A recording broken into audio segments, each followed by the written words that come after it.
Okay, good morning, folks. Just a little before 7:30 a.m., 7:26 a.m. in the east. Sun is out, sun is up, sky is white, and it's all right, dear people. Have a cup of Morning Joe. That's me. Cup of Morning Joe. My cup, my drink of choice again these days. No more tea. We got hot water with lemon juice and honey,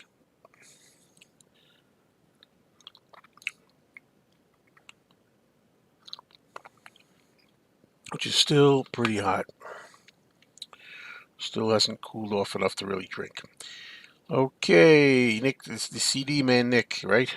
He's trying to get some oomph in my voice. Got to be on. So what's going on, folks? We got two people here. That will grow, I'm sure. But yeah, the beginning of these things is always a little slow because it takes time for people to come up. I know at least one person that's told me that she has not been receiving notifications that I'm live anymore. I have nothing to do with that. I don't know why that happens. Okay. Yeah, Mazzy certainly knows his Beatles. It's always good to talk to him. Yeah, the Beatles number seven. The Beatles are number seven on the U.S. Billboard charts. Of course, They're not as good these days as John Cook, but you got John Cook for. I don't know how to say the name. I'm trying to give it a little spin to make it sound, ethnic. Um, you have court today. Better you than me, buddy. Yeah, I really like the new red and blue CD. So do I. So do I. I mean, again, I could quibble and nitpick with things, but overall, I'm pretty satisfied with it. Except for I am the walrus, an old brown shoe.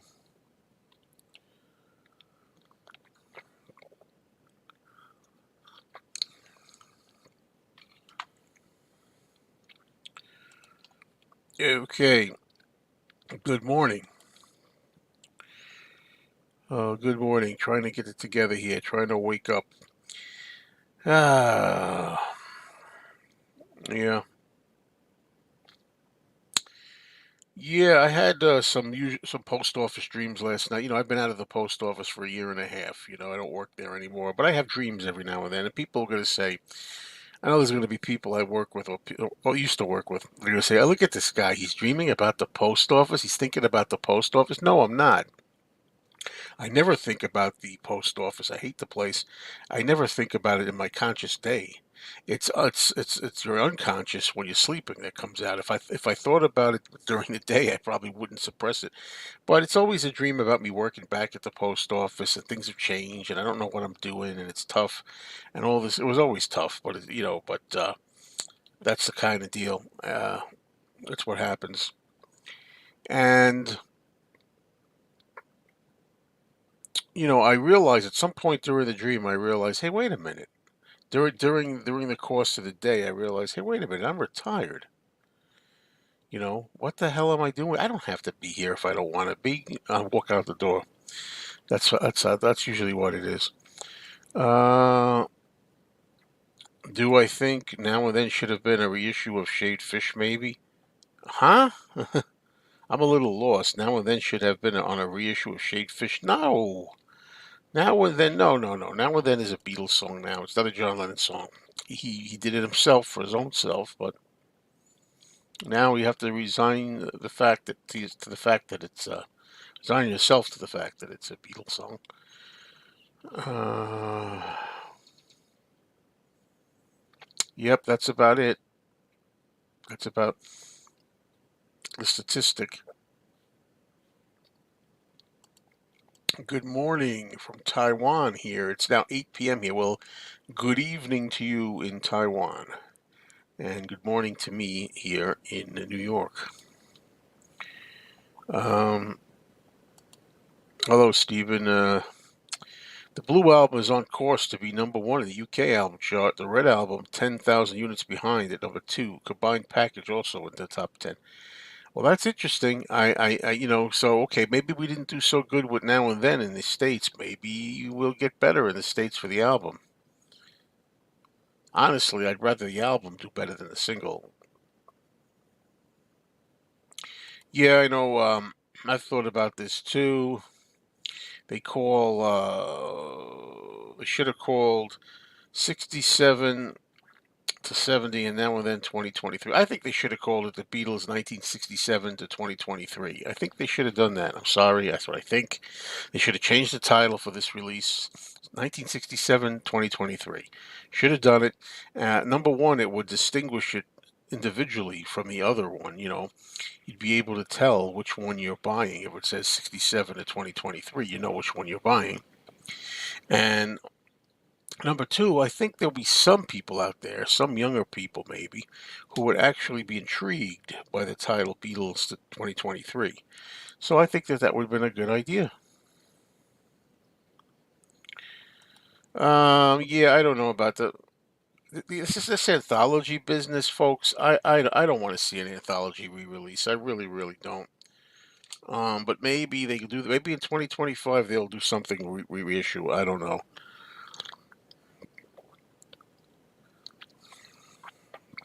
I don't need that, and I don't necessarily want that.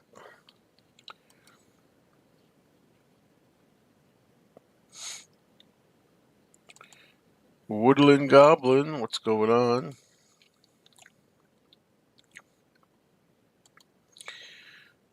Top three, maybe in the States album charts, but even Egypt Station got to number one.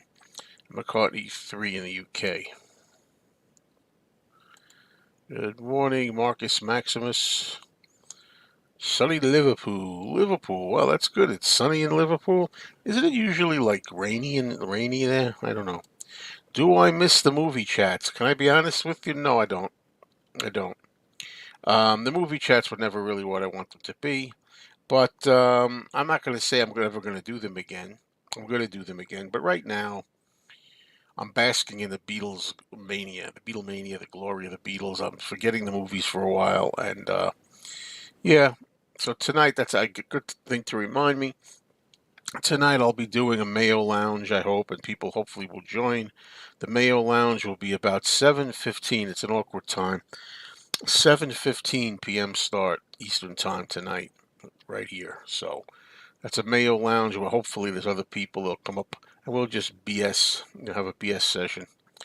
And that's really what it is. The movies will come back. I have a movie channel. My movie channel is called Mayo's Offbeat Movies. And once this Beatle thing dies down sufficiently enough, I will be going back to doing a lot of movie videos over there. So all right, we can quibble about this forever. If you say Beatles 1967 to 2023, then they should also put Free as a Bird and Real Love on it. Honestly, the more I think about it, that might have been a good idea. But they should have taken off I Want You She's So Heavy. That was bull having that on there. I'm sorry.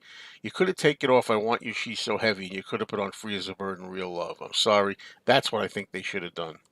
I do agree with that because it would be more appealing. A lot of people, it would be more appealing to people on the fence to buy it. They should have remastered Free as a Bird and Real Love and put it on the Blue album and take it off.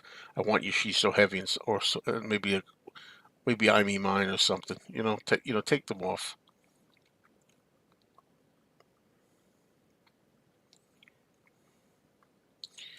Good morning. Good morning. Do you think the mal, a way of mixing the music, causes weird anomalies or sounds in the mix, making things sound a little off? I don't know. I haven't really found many things that are off, but there's little there's little nuances, little differences, little changes that I've here and there that maybe nobody would pick up on that I have. Nobody's commented yet on "Can't Buy Me Love" when Paul screams in the middle of the song. There seems to be two screams. One of them's "ah" with an A, the other one's a "wow" with a W. So I don't know what that's all about. That sounded really different to me, but maybe maybe it's always been there. Maybe it's always been there like that, and I just didn't hear it that way till now.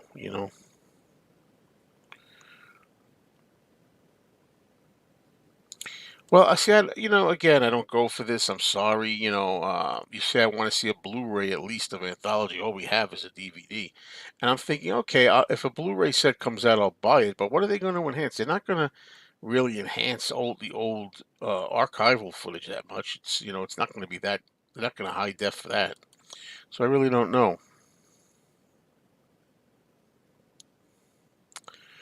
Okay, hello, Bill. Really surprised that there hasn't been any discussion with the lack of credits of who worked on the remastering, and even stating on the jackets which are remixed in what year. Yeah, that would have been nice if they had the remix information, especially. I know what you mean. Cloudy here in Vienna. Made a lightning trip to Vienna. Okay, I can't believe Helter Skelter was on there. Here we go, folks. Anybody else want to say? I can't believe no reply. I can't believe I'm a loser's not on there. I can't believe I'll follow the sun is on there. We can go on forever with this, and that's all we ever do. Everybody say what they want on there, and what they shouldn't have on there.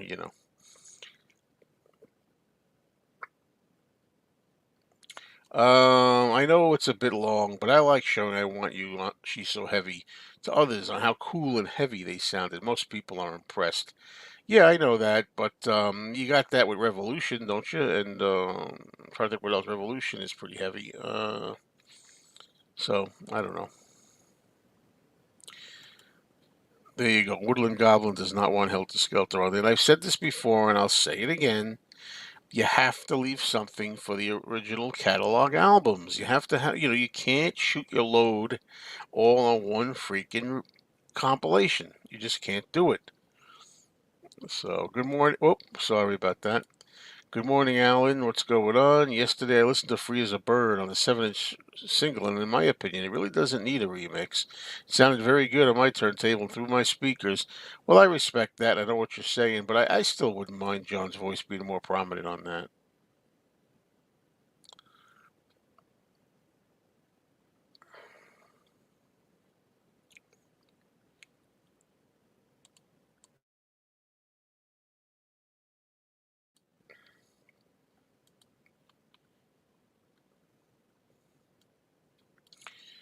Good morning. Good morning.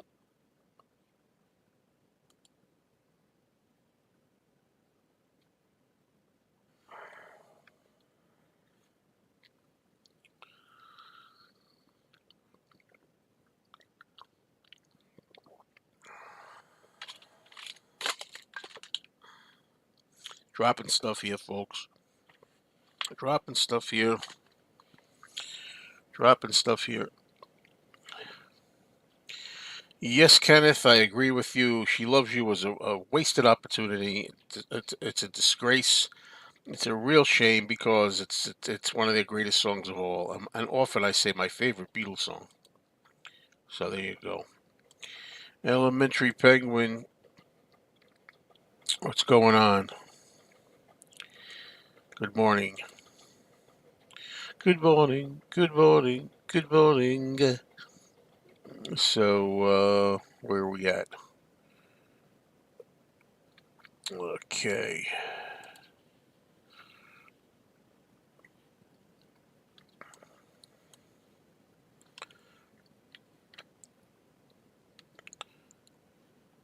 What do you say there, little girl? Hey, Zig Bass. Me says, huh? I don't want to talk about that rotten war no more. What he did was wrong. Ah. I find it odd that the past week you were basically saying mostly negative things about the new red and blue, but now today you say, yeah, overall pretty good. I think if you watch my review overall, I said it was pretty good.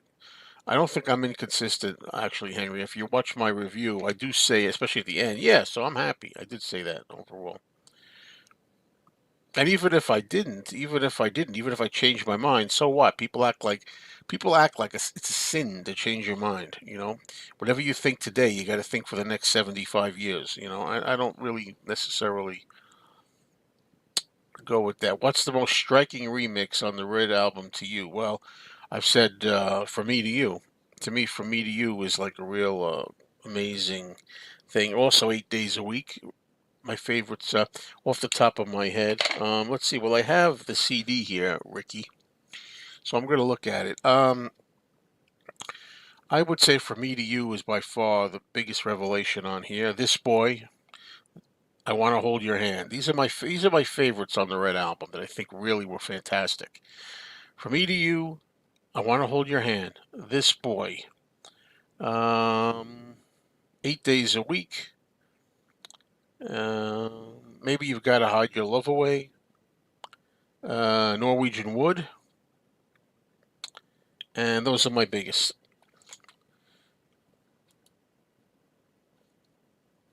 Um, I didn't. I thought everything sounded muffly and static. I didn't like the sound of "She Loves You" at all. Speculating, do we think Rubber Soul box set will be next? I think yes, only because Giles Martin himself, after he did Revolver, was heard saying Rubber Soul would be next. That's all I know about it. I know nothing else. I don't know how I feel about it. Really, to tell you the truth, for 2024, I'd actually like to see a Hard Day's Night and Beatles for Sale. Then 2025, I'd like to see Help and Rubber Soul. That's what I'd like to see. And as far as Please Pleasing Me and With the Beatles go, well, they missed their opportunity in 2023, but maybe they could put them out at the end. Yeah, Drive My Car sounded pretty good too. Yeah, I'll go along with that.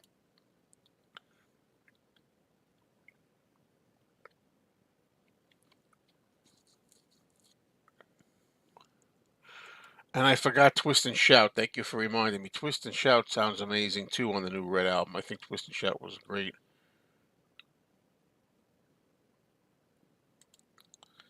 Uh,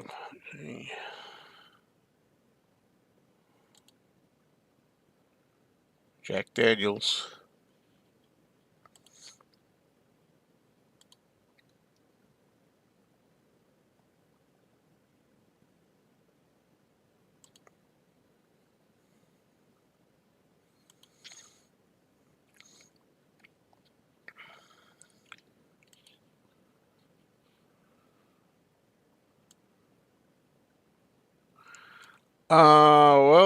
Woodland Goblin. That makes two of us. That makes two of us. If you're talking about Abby, who has a lot of records, she's absolutely gorgeous. If that's who you're talking about, yeah.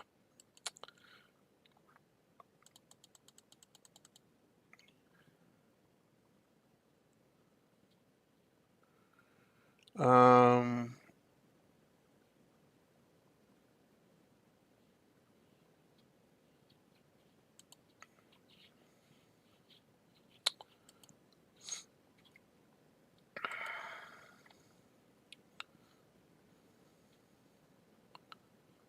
to be honest, here reissuing the anthology series isn't something that I'd be personally looking forward to.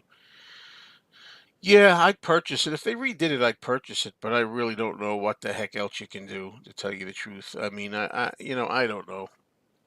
I really don't know. I don't get that. I don't get that, except for the anniversary. It might be big for an anniversary in 2025.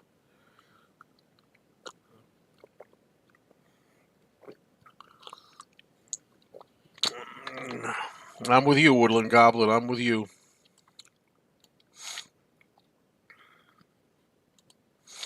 Yep, beautiful woman.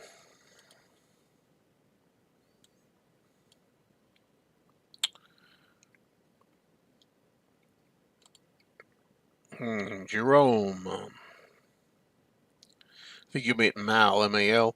Mal, all the American albums. No, no, no, no, no. I don't want them to. What if you grew up with the American albums and prefer them over the British albums? Well, why would you want them to mal them? If you do that, then if you like the American albums and prefer them, why would you want them to like clean them up? The versions. What makes those songs what they are is because these have like reverb and things on them. That's what makes them stand out. Are there any unreleased tracks from the Mind Games era? As far as I know, there's just like workings of songs that became other songs. You know what I mean? Like I don't think there's anything unreleased. I mean, new songs, totally new songs. Well, I haven't played either one yet. Like I say, I buy these things, don't always play them right away. Some I do, some I don't. And that's because of my situation here, living in this apartment. And I have a lot of clutter up there. But the turntable's up here and on top of a cabinet. And I have a lot of clutter. Well, I definitely love the song Mind Games. It's very trippy, very spacey, out of spacey, and I really love it. I love the sound of it. If Anthology is remixed, should new tracks be included? I guess if they're going to do it, I don't know. Maybe they should have Anthology 4. You know what I mean? Release the Anthology 3, remaster them, whatever you want to remix, whatever you want to call it. And then maybe do a fourth disc of different stuff. I don't know.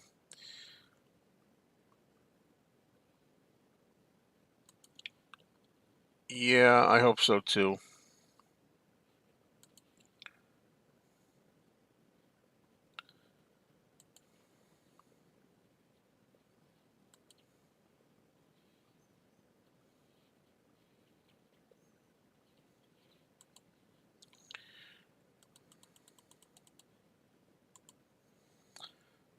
Okay, there you go. Okay. I'm with you on that. It's funny you get used to the track order on the albums, whether British or American. Yeah, you hear a certain song as it fades out, you start expecting the other song you're familiar with from the album to come on.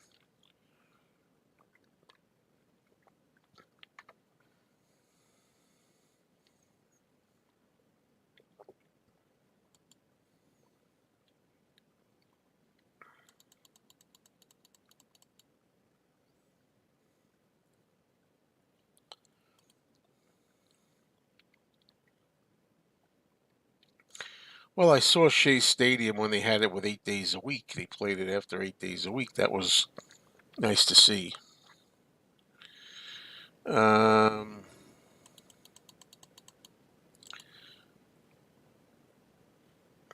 yes, I did. I picked up the vinyl. You can't see it here. I don't have it handy. Yes, I did pick up the.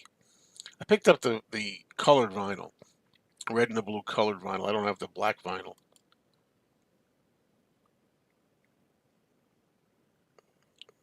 Okay.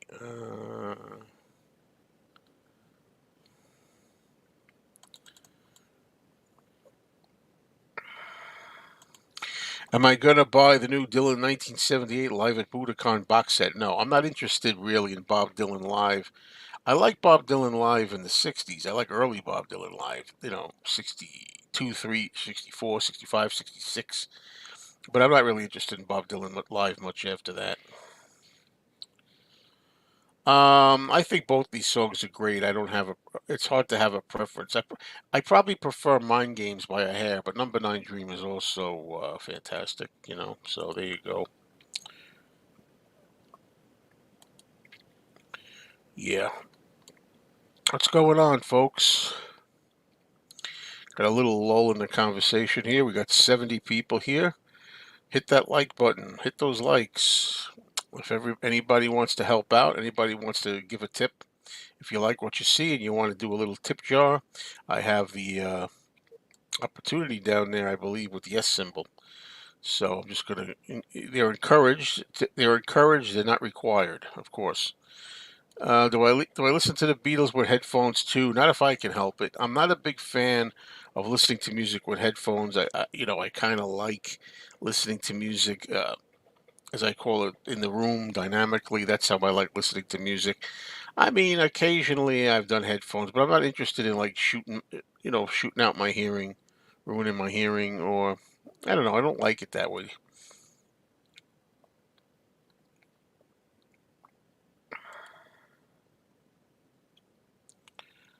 Uh, what is he singing about in Number Nine Dream? A dream. He said that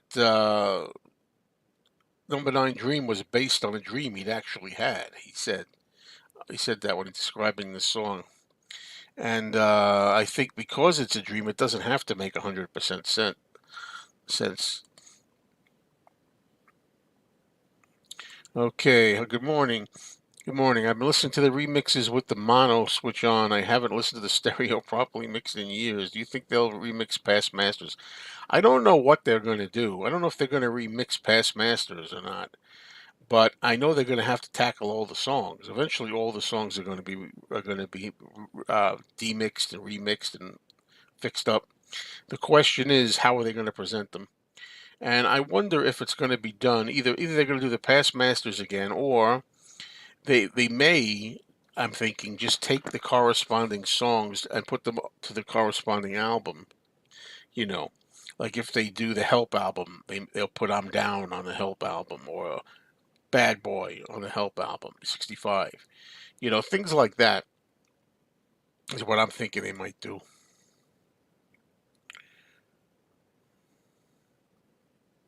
Well, I'm not going to belabor this. A lot of I'm not going. I don't see any point in remastering the anthem. What do you want them to remaster? I'm not sure I understand what you're talking about. What are you going to do any differently? I mean, with the outtakes and demos, they are what they are. I guess maybe they could do it. They could make them better, I suppose. I went to a Dylan concert where people were walking out because he sounded so bad. Well, like I say, I've seen Dylan twice. In 1989, he sucked. The worst concert I ever saw. I saw him again in 2013, and he was better. I liked it better. But some people just, they don't appreciate Dylan's voice.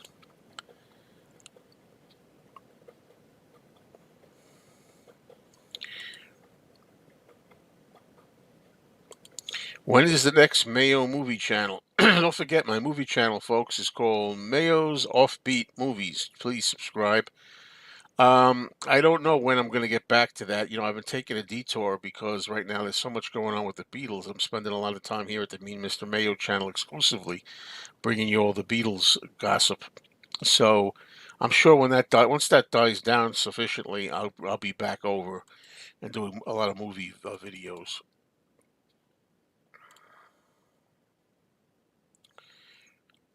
There you go. You just saw a Real Love 7-inch single and picture sleeve sell on eBay for $142. Yep.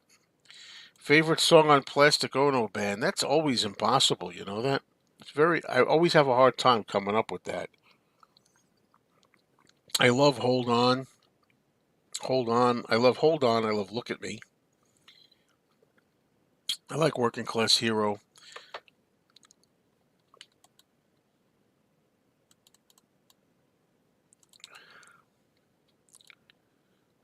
This guy, Gregory Gardner, loves yanking my chain with Dylan. He always says, "You don't get Dylan. You don't get Dylan." Uh, I can take the humor up to a point, but Gregory, if you ever say this again, I'm going to block you. Is it fair? Okay. Don't ever tell me I don't get Dylan, please, because I get Dylan completely. I've told you this. You love winding me up on this. I've told you 103 times that, of course, I like Dylan. I have every album of Dylan's from the first self-titled 62 all the way up. I get Dylan. I get the voice. I get the message. I get him completely. Just because I don't care for rough and rowdy ways, I also get that too. By the way, I get that rough and rowdy ways is great, great, great writing. The songwriting and lyrics is great, but I just don't like what he does with the. He doesn't make enough good music out of it, in my opinion. But I'm always telling people they don't get Dylan. They don't get Dylan. So don't tell me that I don't get Dylan. I know you're playing around. You're probably right. I'm only kidding. I'm only kidding. All this stuff. It's grown tiresome. Don't do it again. Thank you. Let's see. Free as a bird ended at $86. Holy cow. What can I tell you? There's doctors and dentists and lawyers and car mechanics out there that have the money to buy these things. I'm a Dylan fan. I gotta say, I can't stand Guns N' Roses cover and Knock It on Heaven's Door. Great song that they ruined. Well, How do I feel about it? I like the Guns N' Roses knocking on heaven's door, but I much prefer Bob Dylan's version. The problem for me, if it's a problem with Dylan's version, is it's too damn short. It's way too short, Dylan's version. But other than that, I like it.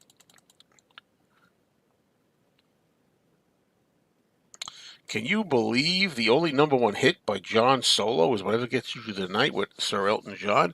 Yeah, I can believe that because a lot of people wrote John off. A lot of people I think were sour on John. A lot of people say after John came out with "Sometime in New York City," they were kind of ostracized. I think it happened before then because you'll note that "Imagine," even a great song like "Imagine," was number one, was not number one. "Instant Karma" was not number one. My theory on that is that when John got together with Yoko and started doing all these projects with Yoko, I think a lot of people were turned off by John and thought of him as a kind of a nutty guy or excuse me, a weirdo.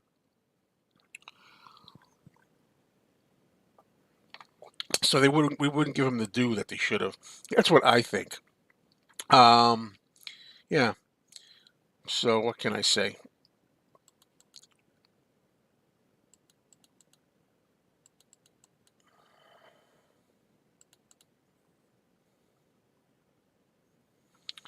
Well, I have to disagree with you. Well, the real put it this way, I agree and disagree. The real hardcore Dylan fanatics are going to stay no matter what he does. Even if Dylan just like farts and belches through a set, of course they're going to stay.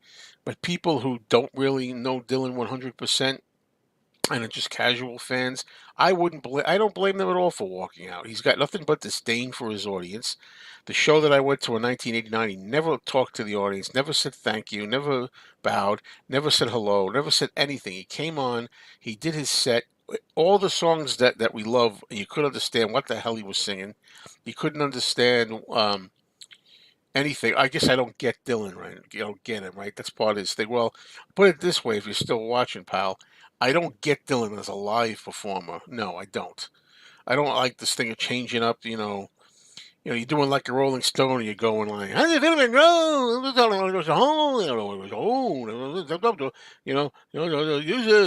You still get used to it. You have to get. You know what the hell he's singing? That's bullshit. You know what I mean? I don't care how creative that is. It's bullshit. Um, I love Dylan, for example. I love Dylan live in Bangladesh. Bangladesh, I think Dylan stole the show. I think Dylan was so great there, and he sang all those songs wonderfully. Takes a lot to laugh, Train to Cry, Hard Rain Gonna Fall, Just Like a Woman. He sang all those songs. You could understand what he was singing, and it was great. And I love stuff like the Royal Albert Hall show and the '60s stuff. But when you get on there later on, you just think you're being clever or and you think you're being cool by confusing everybody. I don't go for that.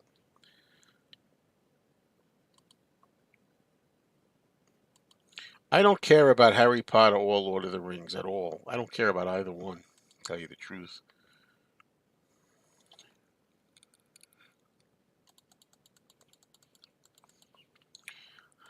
Yes, I do like that song. Okay, hello, 1355 in Europe, Sweden. Hello, Patrick. Dave Pounds says, "Why would anyone take the time to remix Anthology? It's home demos and outtakes. Doesn't make much sense to spend time and money doing that."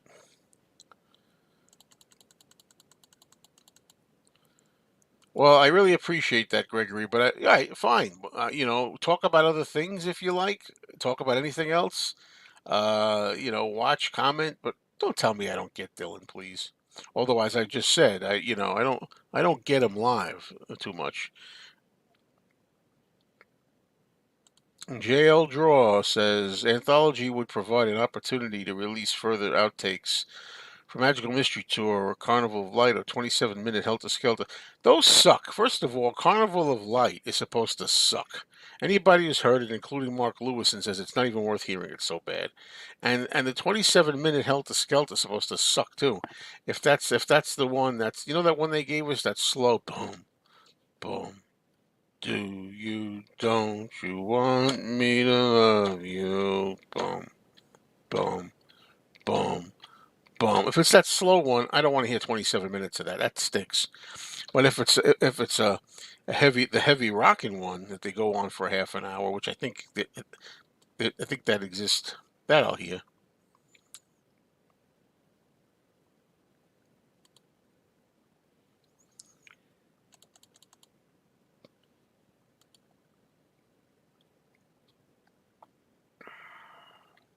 Just checked out Murder Most Foul. Lyrically, I was blown away. Lyrically, those songs are very good. I just didn't think. I just was hoping for a little more backing. That was interesting.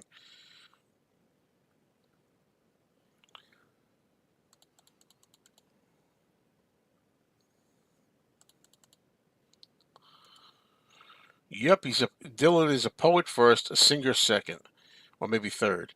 But anyway, I definitely get that, and as I've said about Dylan many times, is I feel that once you get to like Dylan lyrics, like I use Maggie's Farm as an example. Maggie's Farm is a wacky song, and Dylan sings it like, if you're gonna sing "I don't want to work at Maggie's Farm no more," do you sing it like this? I don't want to work at Maggie's Farm no more, or do you sing, I ain't gonna work at Maggie's Farm no more? I mean, which one do you think is better for the song? The second one, right? So I get, I've. Always got that. I don't understand why people want people want him to be this great singer. They require it. I think that once you get the words down of Dylan's songs, you start appreciating that twangy kind of like nasally sound, cynical sound. I think that kind of enhances the song topic.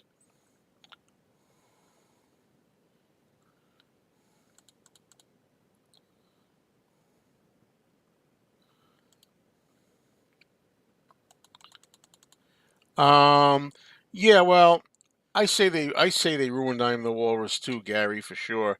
But again, I didn't mind up until the radio sounds part. Up until the radio sounds part, I can hang with it. But when they start doing that crap, when they come back and it's like nothing like it's supposed to be, you can't hear all the King Lear very clearly. No.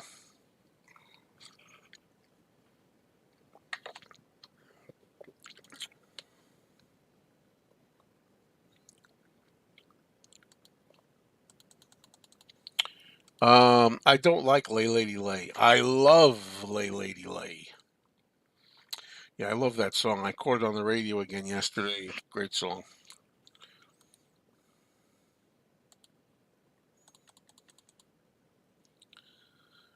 I have no reason as for why Dylan didn't get a verse in the song "End of the Line." But if you listen to both Wilburys albums, Dylan sings an awful lot on them. So I don't really know what this is all about. So I don't know what you mean. Dylan tries to be obtuse. Yeah, I think so. There you go.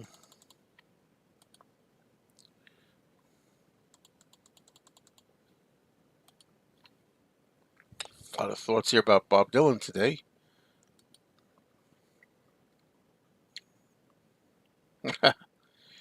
Yeah, I saw him in the late '80s too, 1989. He sucked. He was terrible. Good morning, good morning, good morning. Well, there are a lot of Beatle fans who want Carnival of Light and the Slow Helter Skelter released, as they say. We aren't getting any younger. If you are going to open the vaults, might as well.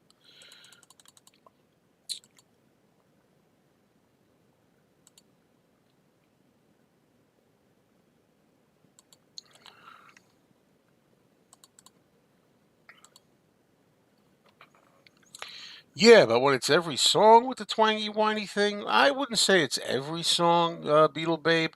I don't know if you've listened to all 75 albums of Dylan or whatever. I don't know how many he's got. No, he's got a lot of albums. He's got a lot of albums. But not every song is as twangy as the other. It's not. Not every song is. I prefer the Birds version. I'm not gonna lie. I like the Birds version of Mr. Tambourine Man better, but I understand Dylan's version. I get Dylan's version. I like Dylan's version too.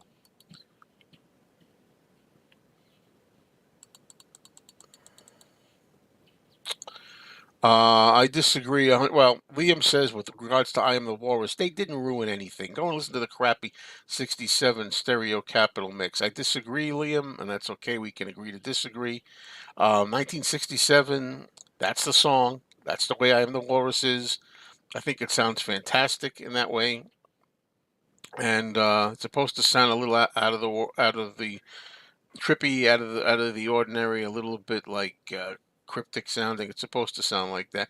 And again, we're talking about the end. You're talking about the ending, the final 30 seconds or 45 seconds, really, more than anything. At least I am. Uh, okay, I got a message here. Sick of messages popping up when I'm live. There you go. I'll leave this for you folks to ponder.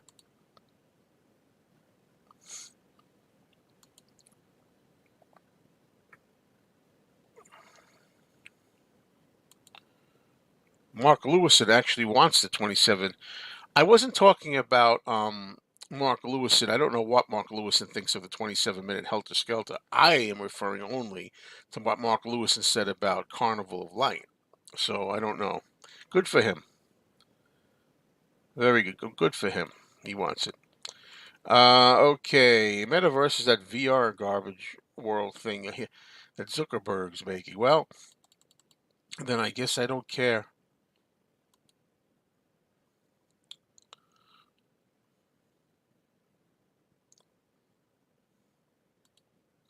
Dylan, I like when people say this too. So and so doesn't owe anybody anything.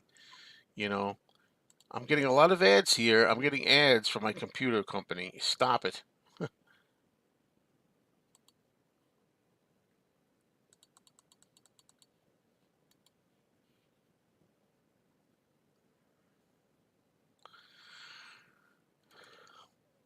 Dylan said, I guess Beetlejuice said, God, no, I haven't. Well, see, that sometimes, don't take this the wrong way, Jen, but sometimes I realize through other people how I must sound. Like when I like something, and when I like something, right? And other people don't care for it and they haven't even listened to it and they go, "Oh God, no, I know I have no desire to." I say, "Well, that's no offense to you personally. That's closed-minded thinking. However, don't I do the same thing? I do the same thing. People will say, "Well, have you heard all the Taylor Swift?" For example, I heard four Taylor Swift songs that I personally think sucked. Okay, well, I didn't get anything out of them. I don't think she's a great singer. She does nothing for me. So I'm done with Taylor Swift. People may say, "Well, have you heard every one of her albums?" And I'd say, "God, no, I haven't. I have no desire to." So, in all fairness, Jen, I do the same thing. So I can't criticize. Um, yeah, well, I think there's some really pretty pictures of Jen that too that I think would be nice pictures for her to use. What did you think of Dylan singing when he changed it in the late '60s with Nashville Skyline? I like that he changed it. I mean, yeah, Lay Lady Lay really sounded good. I love the sound of his voice there, but that sounded like it was going to be a one-time gimmicky thing. I will get Rough Rowdy Ways because it brings back memories of my father deceased. Well, hello, welcome to my friend Beatly Tone. Beatly Tone recently broke his arm, and are you getting? How are you typing this, Beatly Tone? Are you getting help from Mrs. Beatly Tone? There's really a nice. Let me tell you, there's a great video that Beatly Tone put on his Beatly Tone's Beatles channel of him and Mrs. Beatly Tone showing everybody the red and the blue albums and some of the, not just the red and the blue albums, the colored vinyl, but some of the 7-inch records too.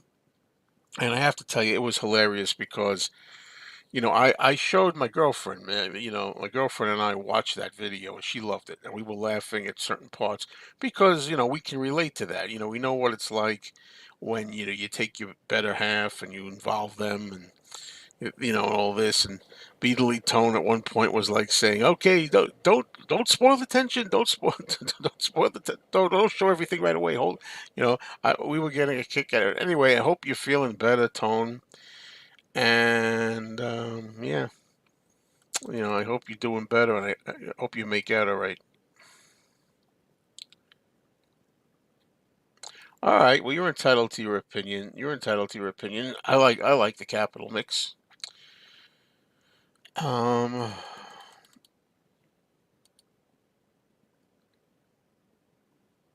no thoughts on John Prine.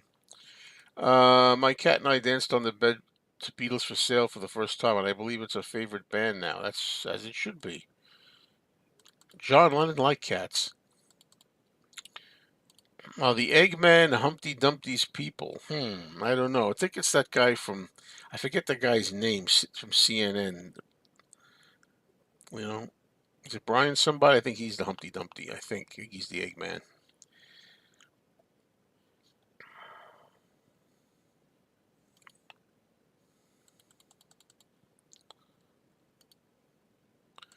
What do you think of the new mix of Revolution? Sorry if you mentioned it in your review, but I've forgotten what you said. Tone, when I made the review, I was going pretty quickly, and I didn't want it to go too far over 30 minutes. And I remember when I got to Revolution, I said, "Hey Jude sounds great, Revolution sounds good," or something like that. Now that I think about it, Revolution is okay. I don't think it was as good as it could have been. I expected Revolution to be a little better. Um, there's something about that I've noticed that nobody I didn't even bother saying it in my review because it's the kind of thing you ever have something you notice little nuances that you pick up on maybe other people didn't. Every time I hear Revolution, the line when he says, "You tell me that it's evolution" at the beginning, you always hear something to me that sounds like a glitch or something from maybe a previous recording. Like, I can't do both voices, almost like two voices. You're telling me that it's evil, Sean.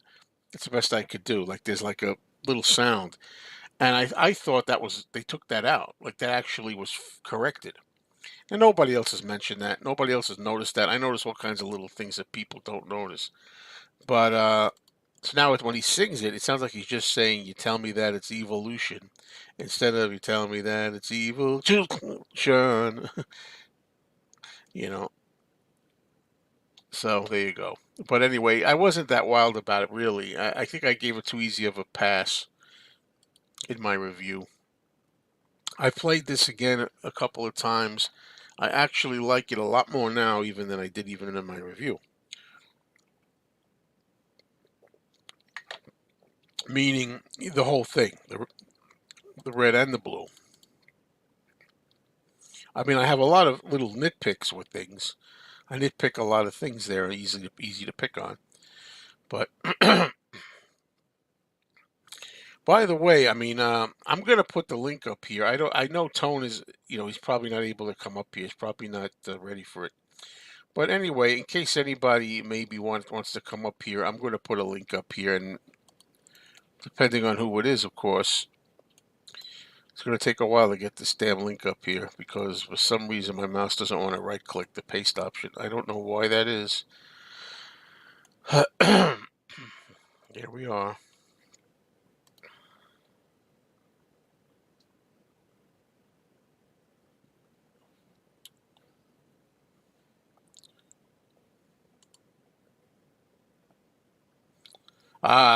Here we go. George and John were technically better singers. They all have unique color of their voices. Disagree, Liam?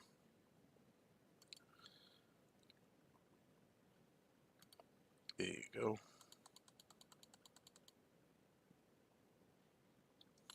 Fair enough, Jen. Fair enough. Fair enough. Fair enough. Fair enough.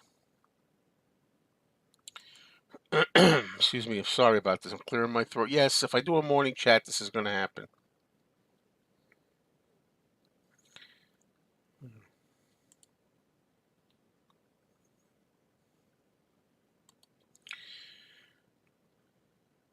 Yeah, Dylan thinks he's a good singer too. He called him. He once said that.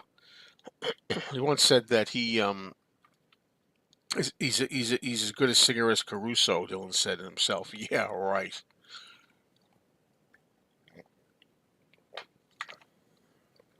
Don't agree with that. I don't think Bob Dylan's a good singer, but I like his voice. I like Dylan's voice.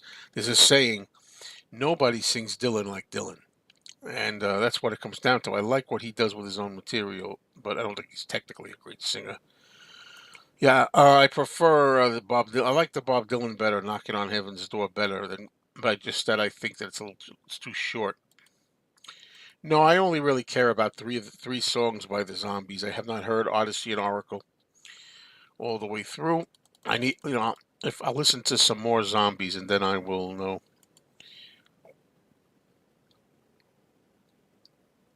You saw something on YouTube about Mark Lewison saying he didn't like Now and Then. Oh, Mark, shame on you. Shame, shame, shame. I can't believe that. But anyway, also, like I said, the author Philip Norman doesn't like Now and Then either. But he doesn't just not like it. He was merciless. He was really saying it was terrible. Come on. I know people don't like it. Some people don't care for it as much, but terrible, really. You know, I don't think that Lennon idolized Dylan that much. I know he did "I'm a Loser" and he did "You've Got to Hide Your Love Away." I think George is the one who idolized Dylan the most. Okay, Tone's on the mend with his arm. Glad to hear that. Of course, Woodland Goblin, the Paul McCartney biased guy, says Paul had the best vocal range. Which I mean, of course, he could reach a note higher for sure. But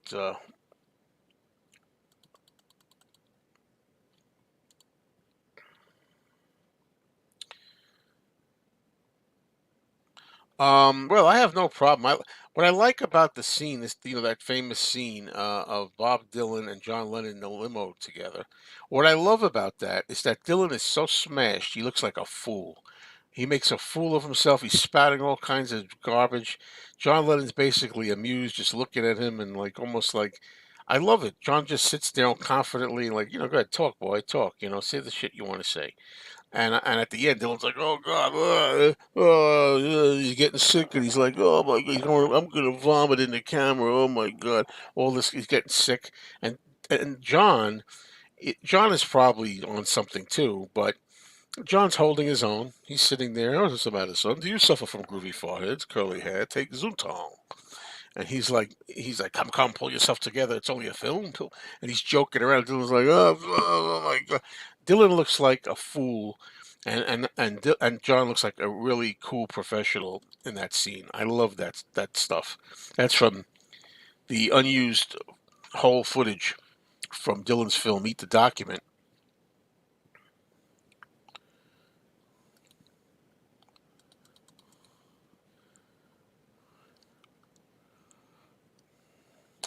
Didn't you ask me this before? Didn't you ask me this before? And I said I have no thoughts. I think I did. I think you did. And I think I said that.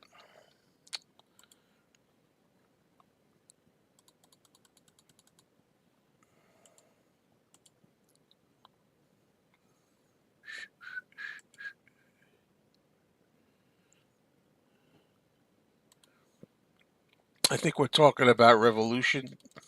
No great shakes. B side to Mind Games was Meat City. Great rocker.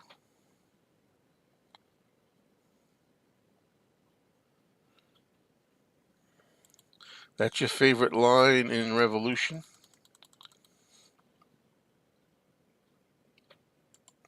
I'll change that for today's times, that's for sure.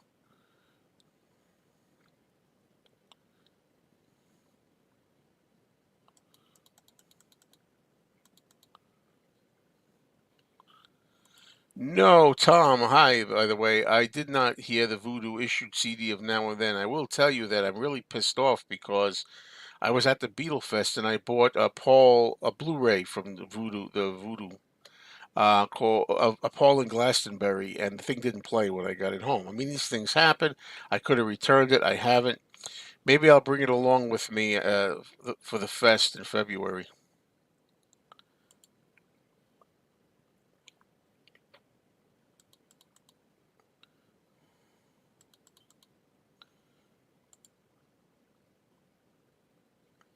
Well, for me, the Rolling Stones are the second best band, but that's my opinion. I don't know.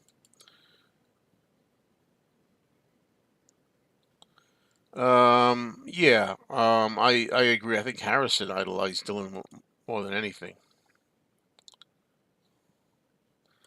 Do I think we'll get Rubber Soul remix within the next few months? I really have no idea. There's no way to be sure of that. There's no date on it. I don't know if we're gonna. I'm assuming we're gonna get it in '64. Okay, Tone. Very good. Stay healthy. Get your arm back. Get it together. See you soon.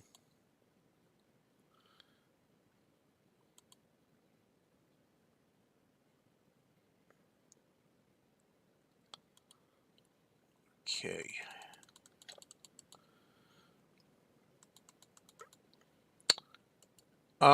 At times, yes, but I also think at times Lennon can be very warm.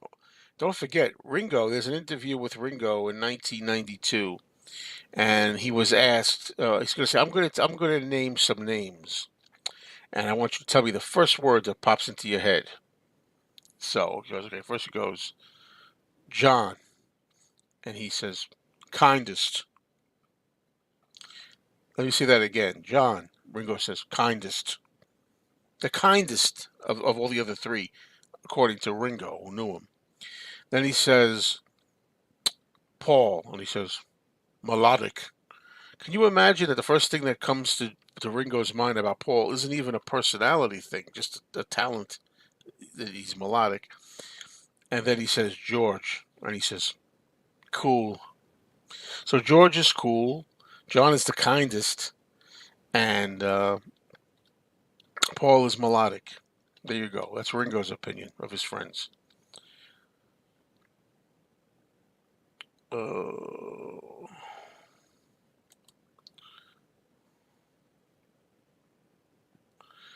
I don't agree with that. I don't agree with that. And don't forget too. Let's get this. Let's get something straight that nobody ever says. Bob Dylan went from folk music to electric, right? In '65, he's tried to sound more like a rock and roll artist. He owes that to the Beatles. Okay, we all know that Bob Dylan inspired and influenced the Beatles. We know this. That's undisputable. However, nobody says much that Dylan was influenced by the Beatles to go electric and play electric guitars and get a more pop rock sound.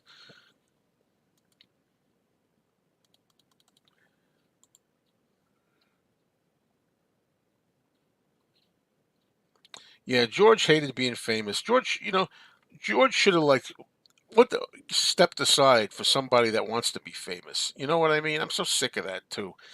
People, they get famous, they get a lot of money, they get a lot of recognition, a lot of acclaim, a lot of adoration, and they say, "I don't want no part of it." Well, maybe he didn't realize. He probably didn't realize what it would be like until he got it.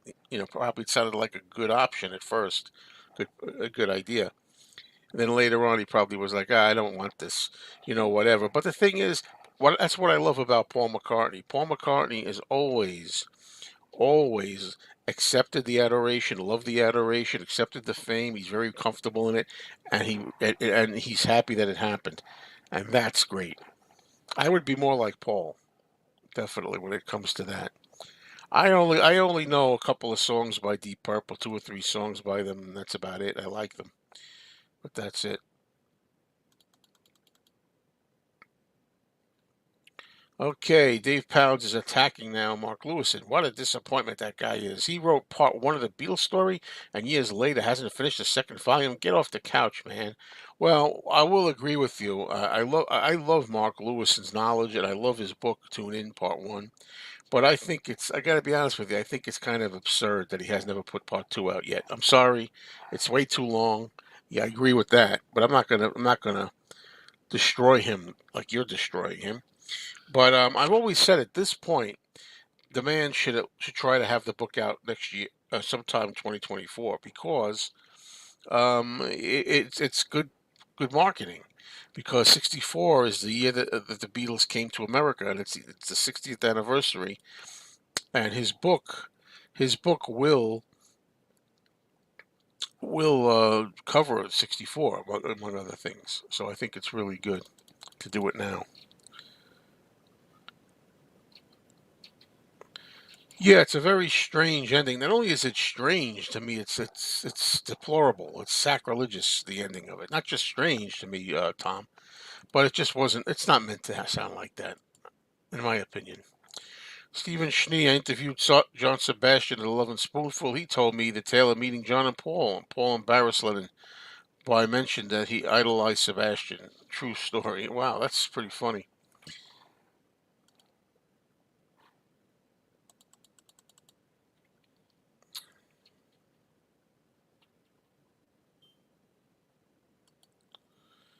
Yeah, there you go.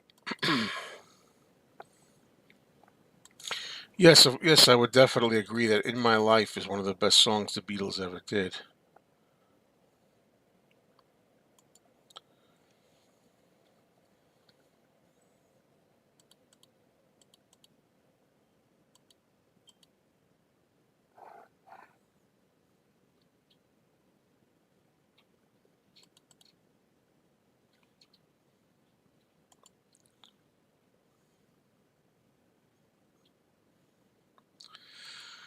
Well, now we're being literal. Now we're playing semantics. When that guy when Dave Pound says "get off the couch, man," it's an expression to mean start writing the book already. It's been how long has it been? 10 years. That's the one thing. Um, However, I'm sure he literally gets off the couch. I'm sure he does speaking engagements and makes a lot of money, and that's great. But what about the book? You know, that's what he means. Come on, that's what he means. Doesn't mean he's literally. You know. Okay, Liam says most of Mark Lewis's knowledge has been proven wrong. Well, such as what? Give me an example. You should get Giles on here and chat. Never in a million years. All I would do is ask him why he's ruined so many Beatles songs. Not all, but some. Utter rubbish. Martin says,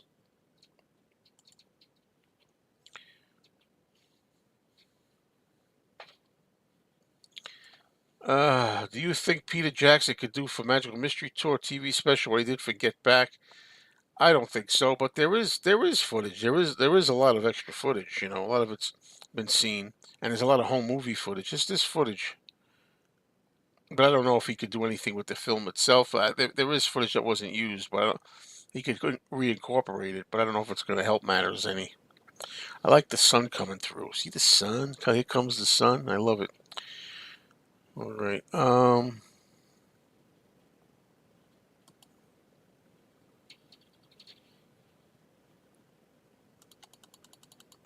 If you don't want to be famous, go drive a bus like your father. George could have got a job driving a bus from his father's company. Then, if that's what you feel, do that. That's why George is now, after all these decades, my least favorite Beatle. I don't like how grumpy he was with the Beatles and how he doesn't appreciate the Beatles and all that kind of thing. That bothers me a lot. So that's why he's my least favorite Beatle. Cheers.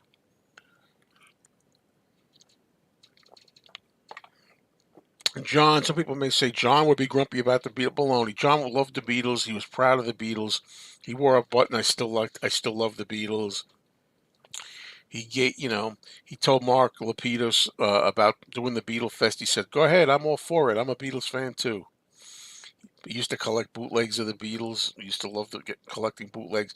So don't give me the stuff that John had his moments where he didn't want to bother with that anymore and stuff. Move on, sure.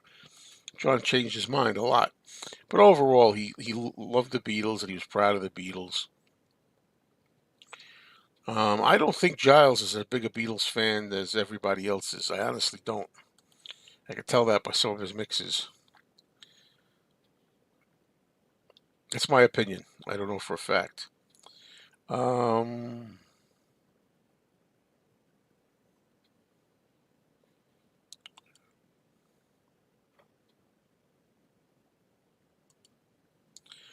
Give me some examples, please, Liam. I'd like to have some examples.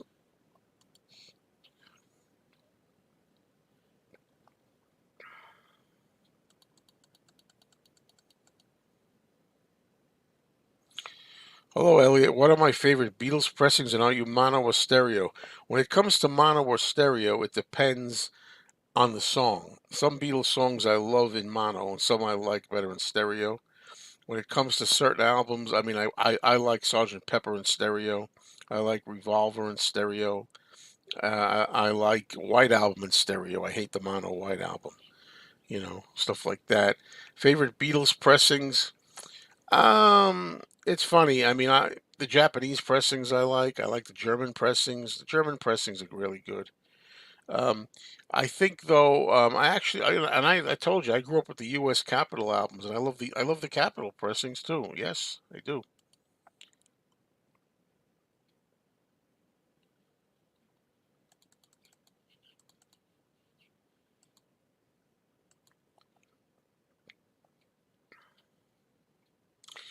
Yeah, well, this is an interesting thing. They all say the White Album was tension. Ringo says it wasn't, and I was about to say this, but Farrell McNulty beat me to it. He says, "Okay, then why did Ringo leave? Of course there was tension and stuff during the White Album. I don't know what Ringo's talking about there." Yeah, I'm talking like I was there, like I know, but we know it was tension.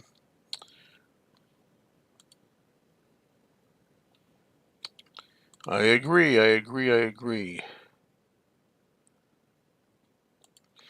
The equipment that I use when I use it, I just have a Technics 1980s turntable, that I use, and receiver right now is also Technics, but I have one from Onkyo that I've been for over a year now. I've meant to install in there, but the problem is this room is very cluttered, and I can't really get to anything. And I'm waiting till we move. We're supposed to move, but we keep putting that off.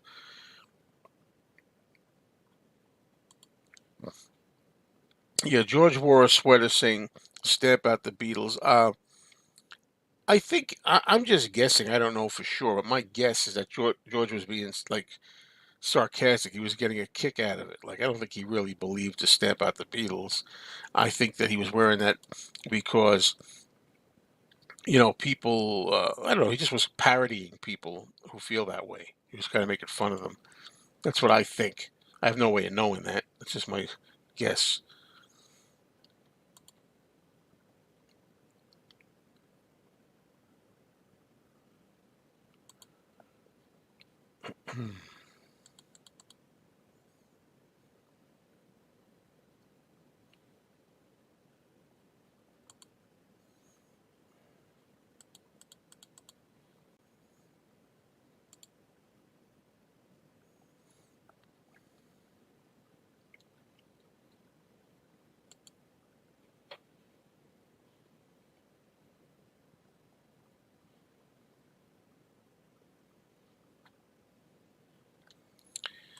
All right.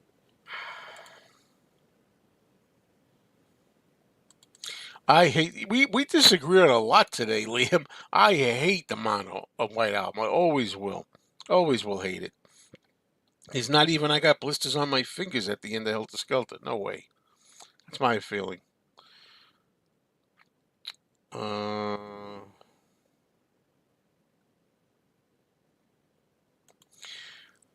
Good question. Do I feel invigorated after answering all these questions the first thing in the morning? I think I would need a lie down. Well, it depends.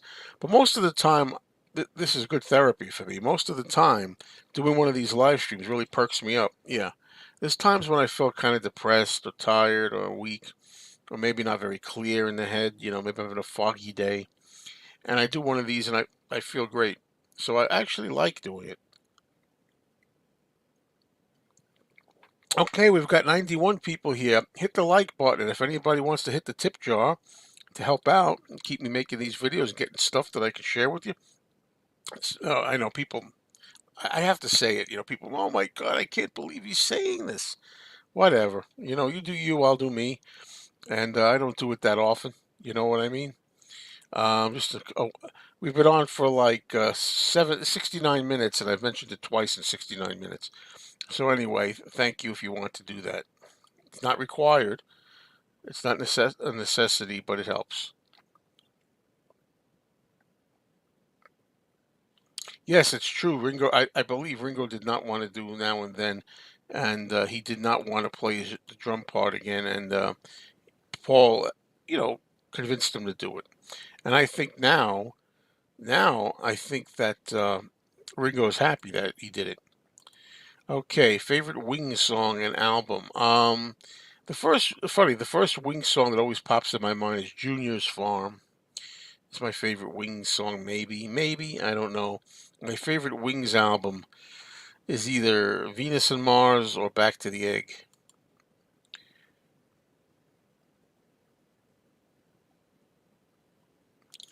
If Paul and Ringo had done the mix for the Red and the Blue album, do you think it would have turned out better than the guy who did it? I don't know about that for sure. I think there are better people that could have handled all these mixes since 2017. I think Paul Hicks is, in my opinion, I prefer, but that's just me.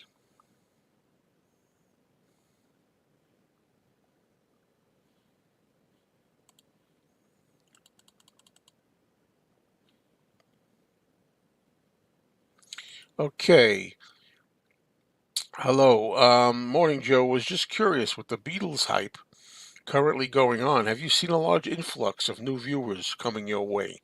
Hope all is well. My username has changed, but been here since 2012. Wow, you've been here since the beginning. Thank you so much. I appreciate that. Actually, yes, I'm happy to say I've gotten a lot of new subscribers. I've gotten a lot of new viewers, people I've never met before, and I love it. Anybody's out there, thank you so much for helping me out. Thank you so much for your interest. I really appreciate that.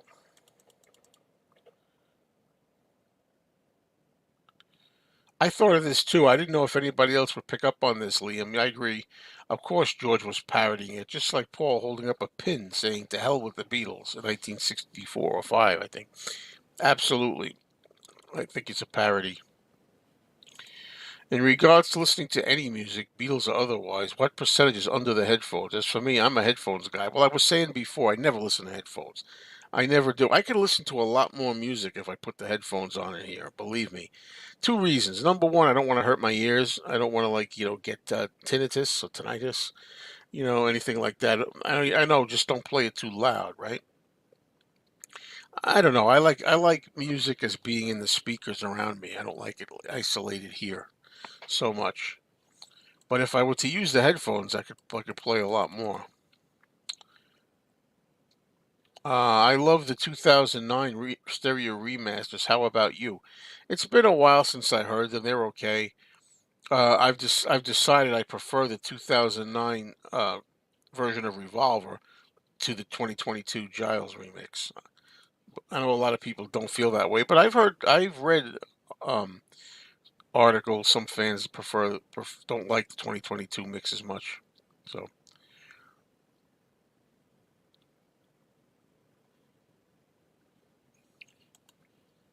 You say suppose who gets to make that decision? Who gets to make that decision? I don't know.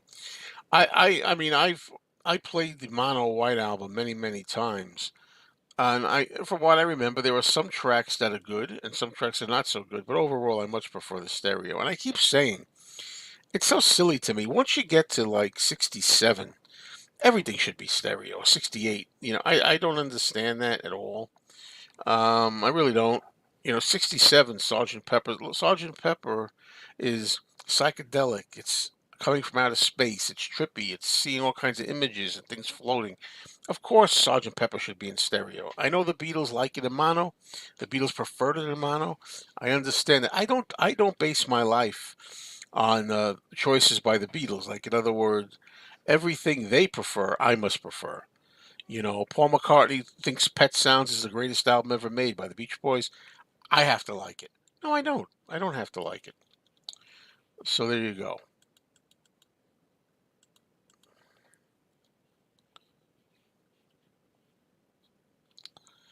Did I grow up with stereo or monos? I really don't know. I grew up with the Capital US albums, and it didn't make a difference to me as a kid whether or not they were stereo or mono. I didn't even pick up on that.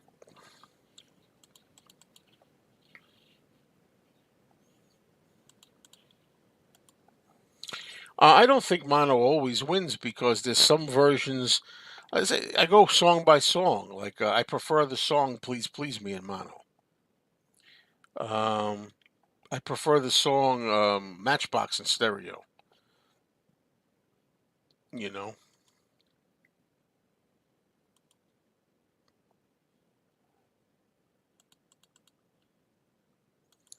do I have subwoofers? I doubt it. I don't know what I have. My speakers are not great. I mean, they're medium-sized speakers. They're not tall. They're not big. They're not tiny. I don't know. 103 people watching still. Hit that like button. Help out the algorithm, and also hit the tip jar if you like. You got to keep saying that because sometimes people do. Like for example, Rocky O. Thank you so much, Rocky O. I appreciate your generous help there. Thank you so much. Thank you. Why is it that they don't do remixing for other bands like the Rolling Stones or Led Zeppelin? The Beatles, you accept it? I don't know what you mean. What you mean?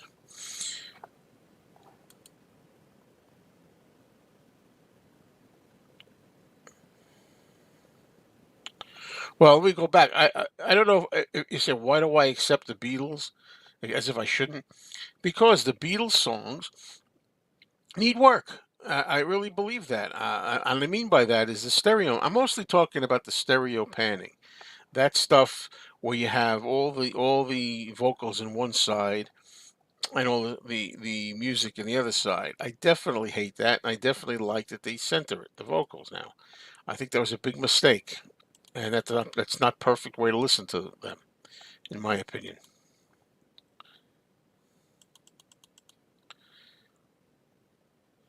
Okay, hi, Tom again says my blue and red CD box is supposed to arrive this week.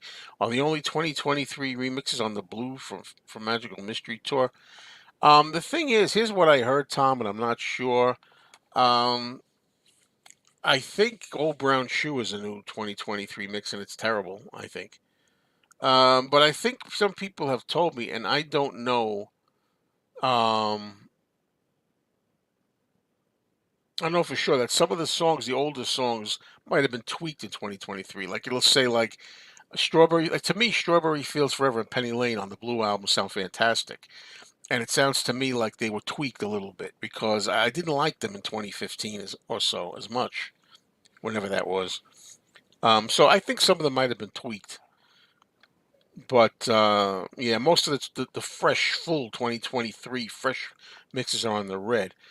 Martin says, Joe, can we ban Pet Sounds and Taylor Swift talk, please? I think you're not serious about that, are you? Because, Martin, you make me laugh here because you're always the biggest dissenter there is. You always believe in speaking your mind, and you always say, Joe, I'm going to say what's on my mind. Even if people don't like it, I'm going to challenge things. I'm going to say things. I'm not going to just kiss butt. I'm not just going to say hello and goodbye. I'm going to sit there. This is your words. I'm gonna say what I really feel. I'll continue to say what I really feel as well. I'm not gonna ban Pet Sounds and Taylor Swift talk. I'm gonna do it all, whenever or if ever I like. Okay, for myself, I think Pet Sounds is not a great album. I like three songs on it. You know what three songs they are. And I think the rest of it's just a lot of noise that they're trying to make it, to sound clever. Pet Sounds did not really do well when it first came out. It was later on that it really got all the acclaim that it got, appreciation. And Taylor Swift, like I say, I people say you don't even know her music. I said, okay, that's a fair point. So I looked up Taylor Swift, and I said like Taylor Swift top 50 songs, and I looked at the top of the list, and I forget the names of all of them now. One of them was "Shake It Down" or something like that, and another one was that one. What's that biggest one she has? The one that was there was a 5 minute version, and she did a 10 minute version of it. Something all is good or all for well, all is well, something like that. And I thought, well, this is much more creative. This is much more poetic and deeper, but I didn't like it at all. I didn't like her voice at all. So I don't like Taylor Swift too much from what I've heard. There was a couple of other songs. All right. And I think it's absolutely perplexing as to how she's so freaking huge. I don't understand it at all. Some people tell me she's a whiz at marketing. The reason she's doing so well is because she knows how to market, like Madonna. Madonna used to know how to market. But I'll tell you one thing.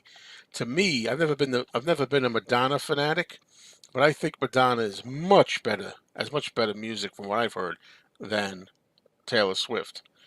But I haven't heard everything. I've only heard 4 songs. It's not fair in that regard, but I don't like her voice. So,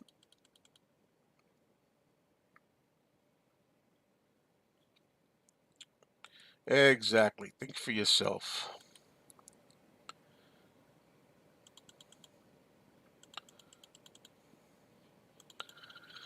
Okay. Folks don't realize stereo was a new concept with pop music back then. Things were mixed in mono, not stereo. Lennon loved mono. Either were. There we go again. Lennon loved mono. John, everybody here. John Lennon loved mono. You know what? I guess I gotta love mono because I love John Lennon, right? So John Lennon. I don't really give a damn. I like what I like, and I do like some mono. Again, it depends on the album. It depends on the song in question. There are some stuff I like better in mono, some I don't. Uh, Nobody came up when you put the link out. So freaking what, Henry? So what? Sometimes they come on, sometimes they don't. What does that mean? Good morning, Penny Lane. You're in my ears and you're in my eyes. Good to see you. Good to see you. Do you like Give My Regards to Broad Street? I don't like Give My Regards to Broad Street. I don't hate it. I think it's a weak movie. I think it's kind of dull, kind of grim and depressing. What I like about it is I like seeing Paul and Ringo, and I like the performances. I'll watch it for the performances. Particularly, my favorite parts of the movie are number one, the medley what Paul does yesterday and Wanderlust and Here, There, and Everywhere. I like that bit. And I love the bit in I guess it's a warehouse where they sing Not Such a Bad Boy and So Bad and No Values. Those are my two favorite scenes. I also like the ballroom dancing scene. But overall, I got, not much use for it other than that.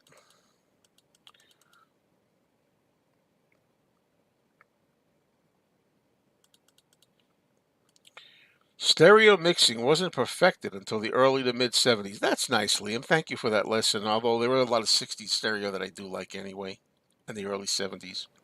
Anyway. So, if my ears like it, if my ears enjoy it, I don't give a damn whether you could tell me they perfected it in 1970. You could tell me that they didn't perfect stereo yet until 2030s, and still I like some of it in the late 60s and early 70s. I still like it.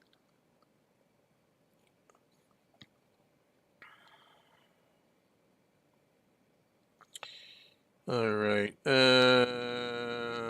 Okay, there you go.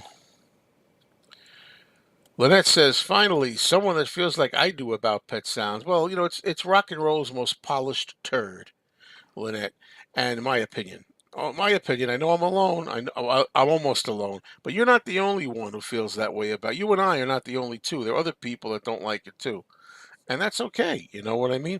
But I do love, of course. Wouldn't it be nice? I do love God Only Knows, and I do like not as much as the other two. Sloop John B. The rest of it to me is just experimenting stuff and doesn't interest me.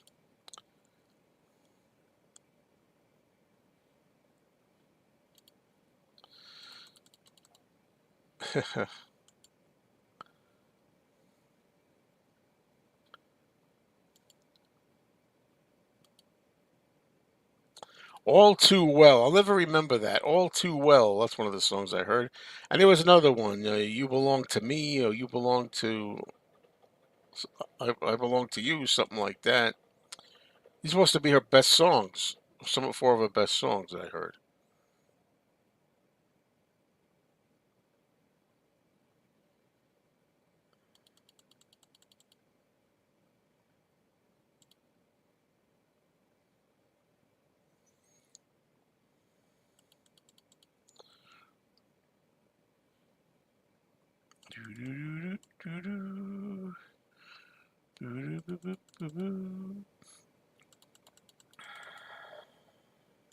I grew up listening to the bass and the drum side of the speakers when it came to Beatles stereo. I thought it was a problem with my parents' system at first. Okay.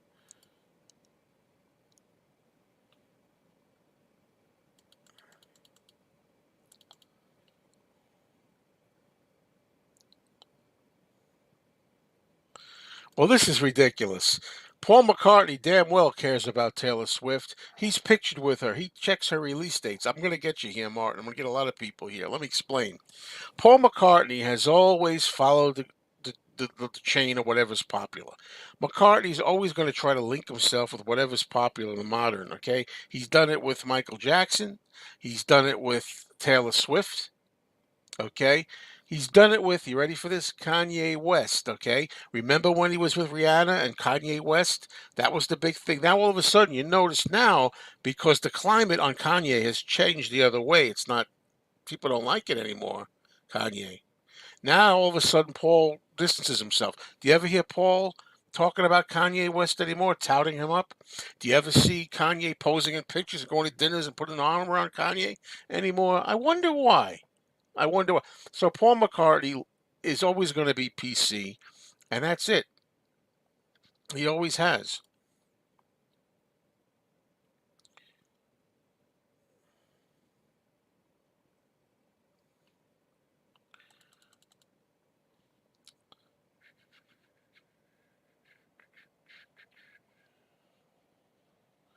Okay.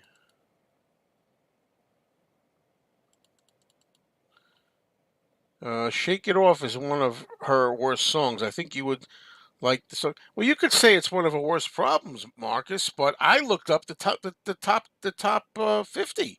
It was in the top three of four or five. So I don't know what to tell you. I'm not interested in Taylor Swift at all.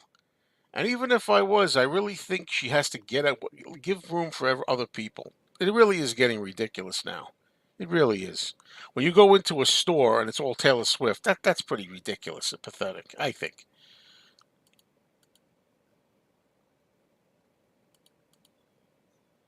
Of course he's friends with her. He used to be friends with Kanye West too. You notice he's not friends with Kanye too much anymore. Keeps as I just explained. Okay, here we go. Philosophical Sounds. Good morning. Okay, someone at my record store sold his music collection, so all of the McCartney archive boxes are in stock at 65 US dollars each. Should I jump on it? I have none of them. Hell yes! Get all of them for $65. That's a steal for those. That's amazing. Very good price. Yeah, Jimi Hendrix. I mean, do you want to listen to Are You Experienced in mono? Really? Oh.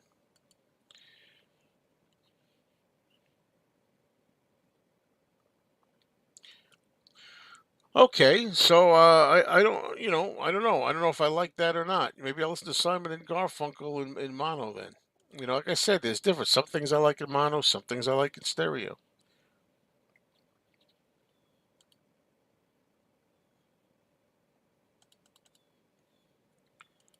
Well, I don't like Queen either much, but obviously, at least I like some songs by Queen.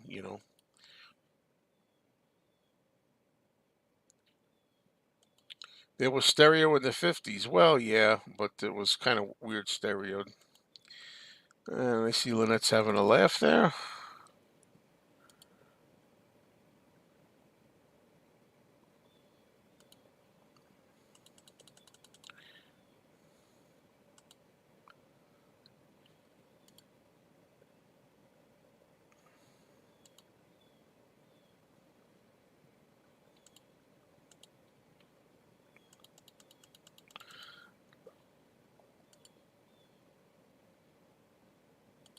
There you go. Some people agree with me.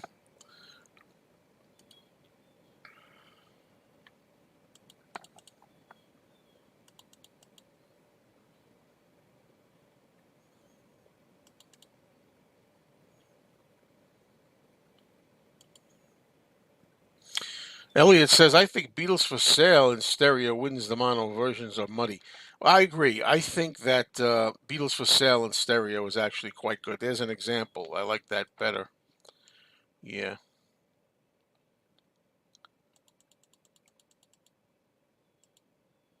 Paul keeps up with the times. Look how Woodland puts it. Paul keeps up with the times. Yeah, Paul keeps up. Paul wants a hit. He'll do anything to have a hit. And at times that's admirable, but at times it's sad. It is. It's sad. You know. Lynette is okay with Taylor Swift. Enjoys most of her music. Obviously, Taylor Swift. A lot of people to say a lot of people love her music is an understatement.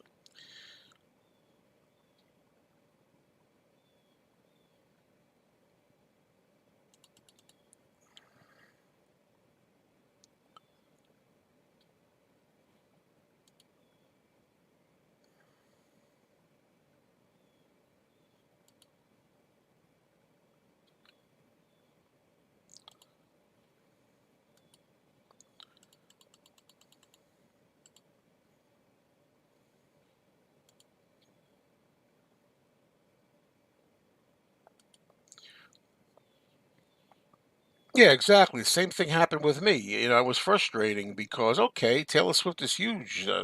Let's make sure because she's huge. Let's have everything out there for her. But not only Taylor Swift. It was all Taylor Swift. It's crazy.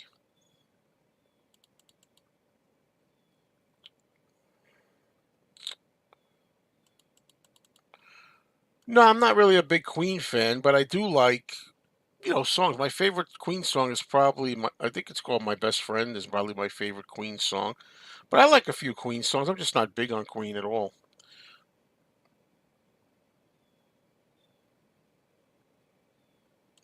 Yeah, that's kind of embarrassing.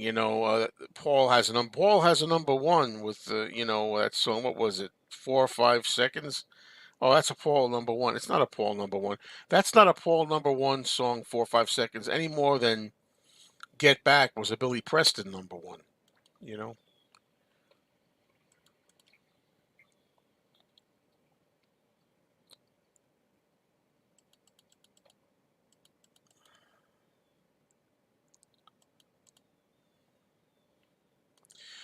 Lee, hello. For me, Pet Sounds is a place to go the same way Exile on Main Street, Time Out of Mind, etc. Very specific, identifiable places to visit with a unique sound.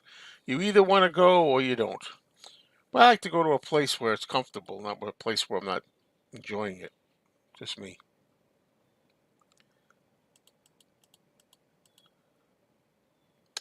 I have not listened to Danny Harrison's new album. Is it good? I haven't heard much Danny Harrison.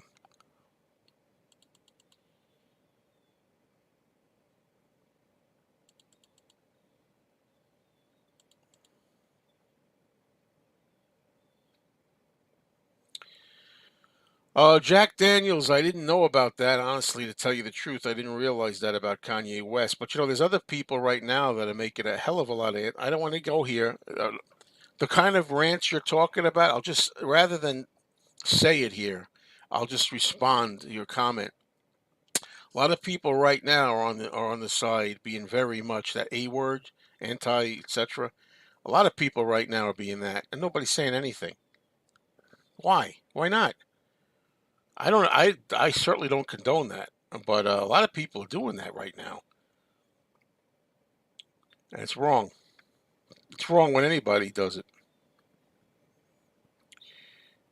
Should the Beatles have given way to others in the '60s? They hogged the limelight by Billy J. Nice try. It doesn't work. Of course, everybody else had theirs. Of course, you had the Rolling Stones, and you had Billy J. Kramer, and you had Jerry and the Pacemakers.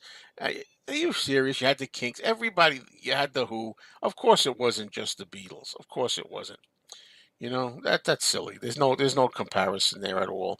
When you walked into a record store, it wasn't just the Beatles and nobody else. If you ever see any old photographs of which I've seen, and they're a lot of fun. Old record stores from the '60s. You'll see Beatles albums there, but you'll see other artists right next to them, even Pat Boone. So I don't know what you're talking about.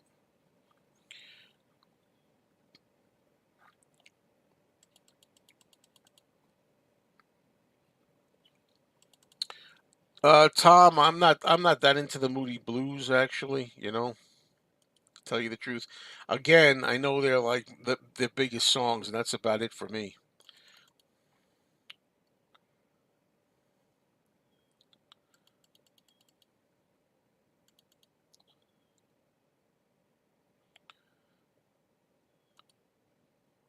Well, let me put it to you this way. I don't even know. I don't listen to a lot of modern music, but I don't even know a lot of stuff by Lady Gaga. But I'll tell you this: the singing that Lady Gaga does on the Rolling Stones song, that new Rolling Stones song, which I forget the name to right now, Heaven something from Heaven, whatever it is, that closes out the new Stones album, Hackney Diamonds. Beautiful job of singing on that. Just by that, she sings better than the Taylor Swift that I've heard so far. You know. Keep on defending Paul. Keep on defending Paul. Paul had an opportunity and he took it. You snooze, you lose. Whatever, whatever. I think he lost. When I saw the video of Paul playing, he looked like an old grandpa trying to be cool, playing with these hip stars, Rihanna and Kanye. He looked foolish, in my opinion. I'm sorry, he did. I'll give Paul credit when it's due, and I'll say that he's just a hanger on and jumping on the coattails in the bandwagon other times. That's how I feel.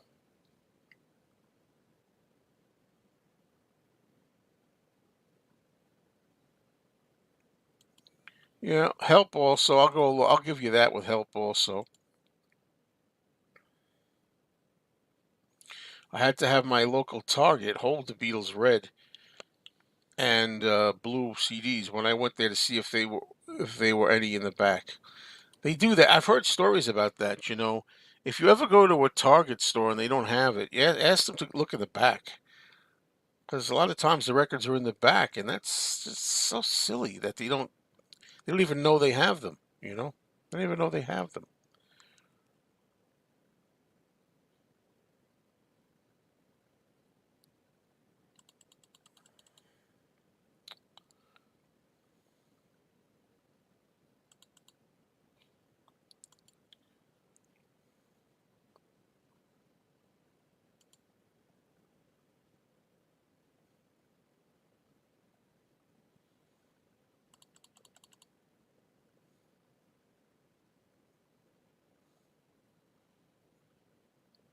Well, I don't agree with Paul on this either. I've seen a lot of shows and a lot of doctors and scientists and experts say that although, you know, pot, marijuana is not as bad as other drugs. It is a gateway drug for a lot of people. It has been proven to be, not in everybody, but a gateway drug for far too many people, and it does damage brain cells. I've seen experts talking about it. So Paul could say it's harmless and all this stuff. I don't agree.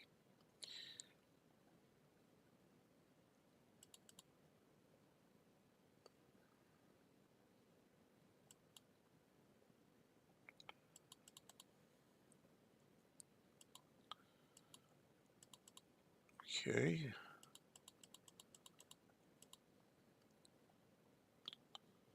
Okay, Joe, what was your take on this Giles Pepper remix? I like the original stereo more. Yeah, I'm not generally a Giles Martin fan. There's stuff that he's done that I've liked better than other stuff. It's hit and miss, 50-50, or maybe 60-40 against. But I think for me, Sergeant Pepper might have been the best of the bunch. If I have to pick one that I thought was the best, it might be that Sergeant Pepper. Sweet Sounds of Heaven. Thank you very much. That's the Rolling Stones song with Lady Gaga. Wonderful on it.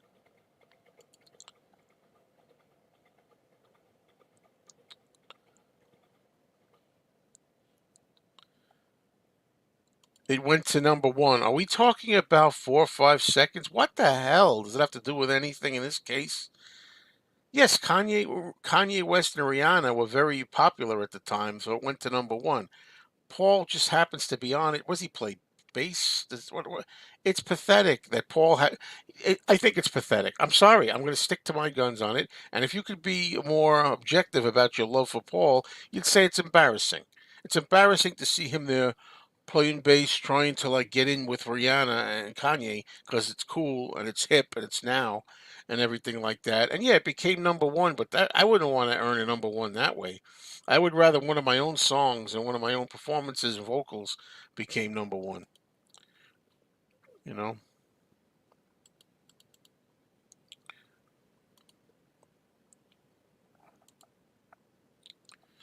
I think that back in the USSR, most definitely is a tribute to the Beach Boys. I definitely think that's true. I don't know if Mike Love gave Paul the idea, but I know that Paul was trying to emulate the Beach Boys sound on that. So,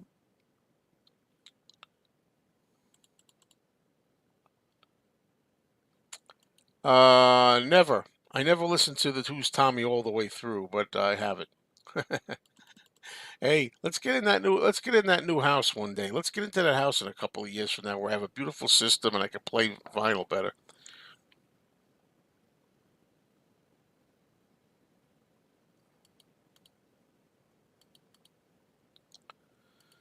Okay, CD man, see you later.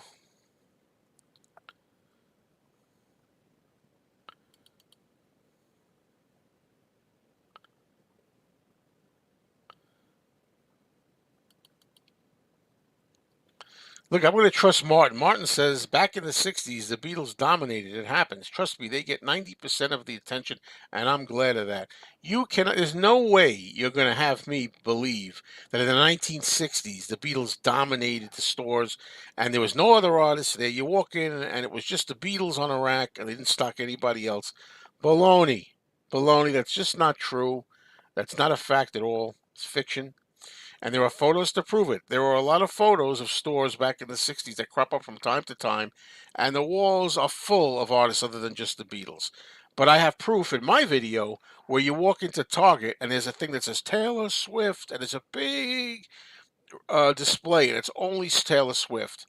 You can't find anything else there but Taylor Swift, pretty much. There are a few other little things, stupid new artists from now, current stuff that's not going to last more than a lunchtime.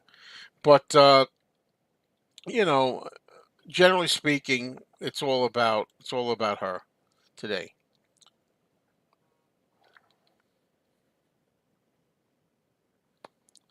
Okay, let's see now where are we at here.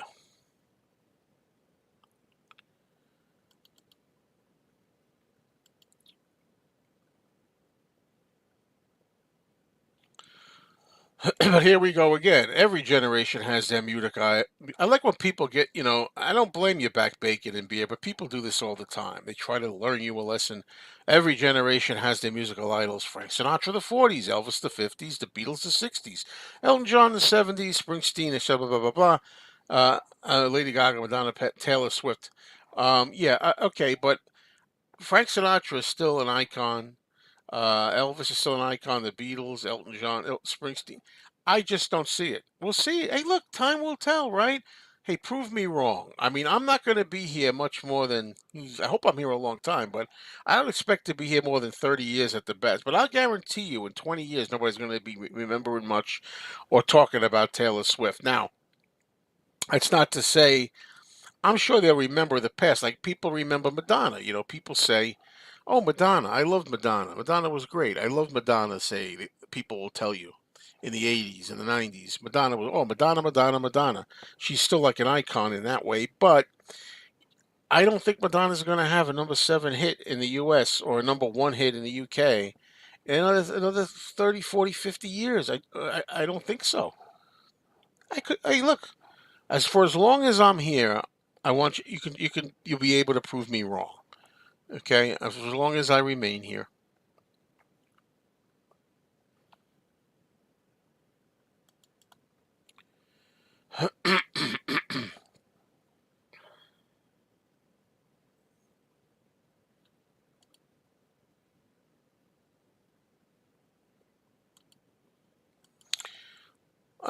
Martin and I agree 100% on this. Paul never looked so old trying to be down with two hip hop artists.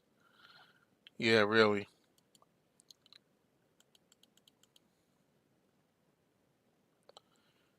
Well, what was the song that was number one? Something I know one of them went to number one, didn't it? Or am I wrong about that? Or was it just top 10? Is that the idea? Was I thought they had a number one or a top 10. All right, top 10 then, I guess. I'm glad to hear that didn't go to number one anyway. Hey, what is this? I'm missing this. Never? Never all the way through, you're missing out. What does that mean? Excuse me. What did I say? I never listened to all the way through. I forget. But I always say, so boo friggin' who, boo hoo, I'm missing out. Let me worry about that. Don't you worry about it so much. You know what I mean?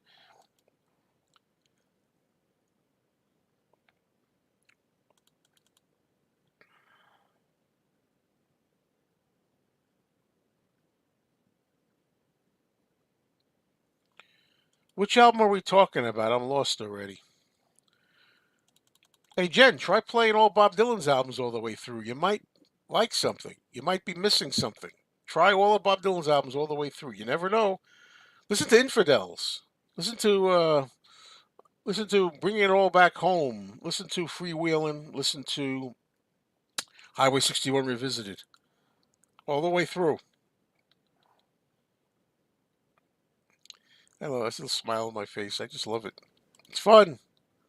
I love getting into these debates. I gotta go though, and again, I'll say as usual, we got like 110 people here or more right now, and this is when things start really picking up after the 9 a.m. Eastern Time hour. But the thing is, that's about the time I gotta get off. So that sucks. But maybe I can stay on a little bit today, a little longer.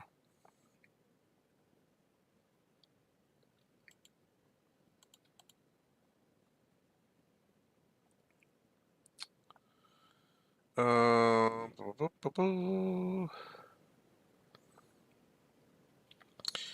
Paul is a hip old guy. He's cool with new music. Are you jealous that Paul could be 80 and be able to connect with every generation, Joe?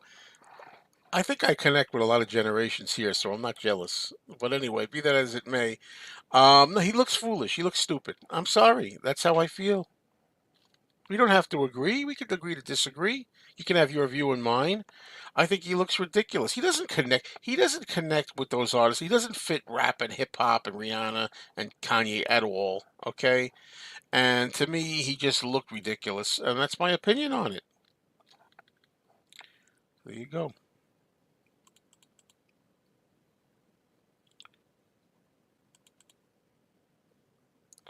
Let's see. Uh, Stores used to carry variety back then. Now they just stock up on the top artists. There you go. But Martin knows better. He knows that wasn't the case. He says back in the '60s when the Beatles were the biggest, they just stocked up on Beatles and nothing else too. Same thing happened then. Didn't.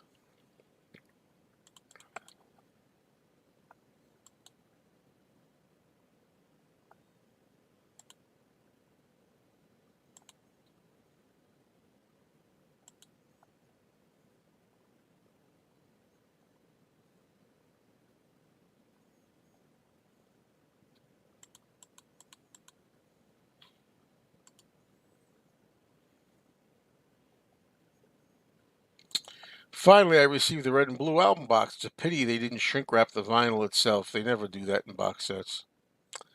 Yeah, true dat. True dat. Well, it's not ridiculous because I'm basing it on the past track records. I mean, nobody's remembered. The Bay City Rollers are not remembered. Oh, these are all people that were huge at the time. The Bay City Rollers, NSYNC, Milli Vanilli, the Backstreet Boys. I mean, need I go on and on and on and on and on and on and on? There was a period where the Knack was really big. You know what I mean? I've heard it all before. What happened to Garth Brooks? What happened to Adele? Remember Adele, Adele, Adele, Adele? Everything was Adele. Now it's all Taylor. You know, it'll be something else. In 3 years. It's the way it is, and that's normal. But nobody lasts as long as the Beatles. It's proven. It's been proven this week. It's been proven right now with the success of Now and Then.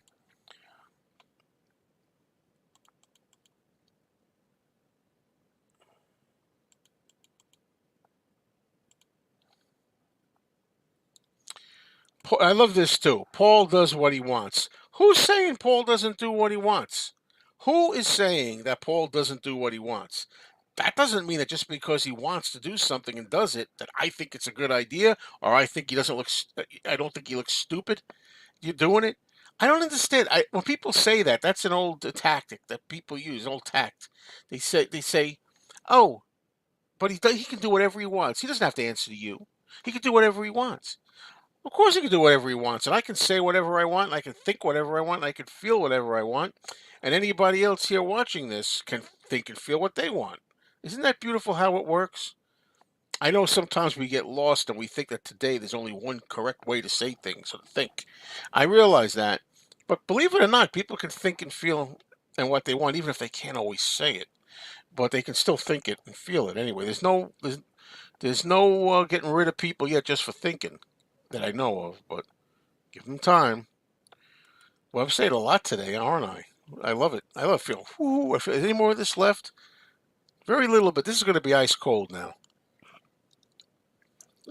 Brrr.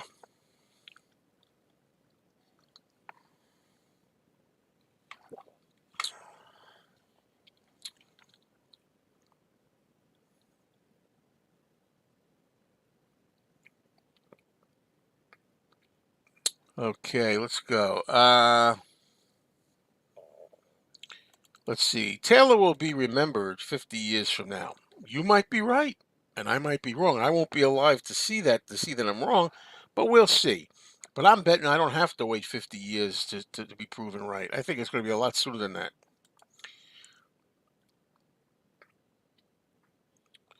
Uh,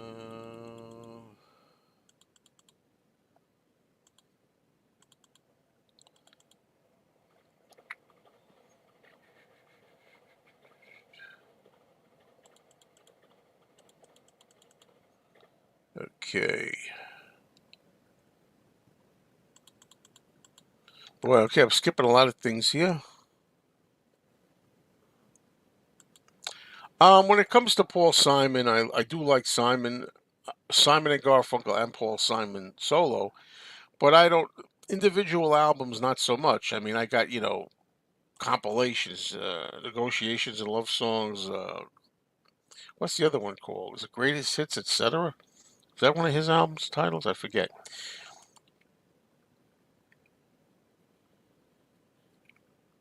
See, this is Martin for you, typical Martin. He complete put got his fingers in his ears to what I'm saying. He's going la la la la la la la. He keeps saying the Beatles owned the '60s. The Beatles owned the '60s. We're not talking about that. We're talking about where they don't want to talk about anything else except the Beatles, and the stores only stock the Beatles records and nobody else's. That's the difference. Who's not saying that they were the best in the '60s or the biggest in the '60s? It's not the same thing. But you keep on those fingers plugged in your ears and don't listen to reason. Just keep on saying what you want.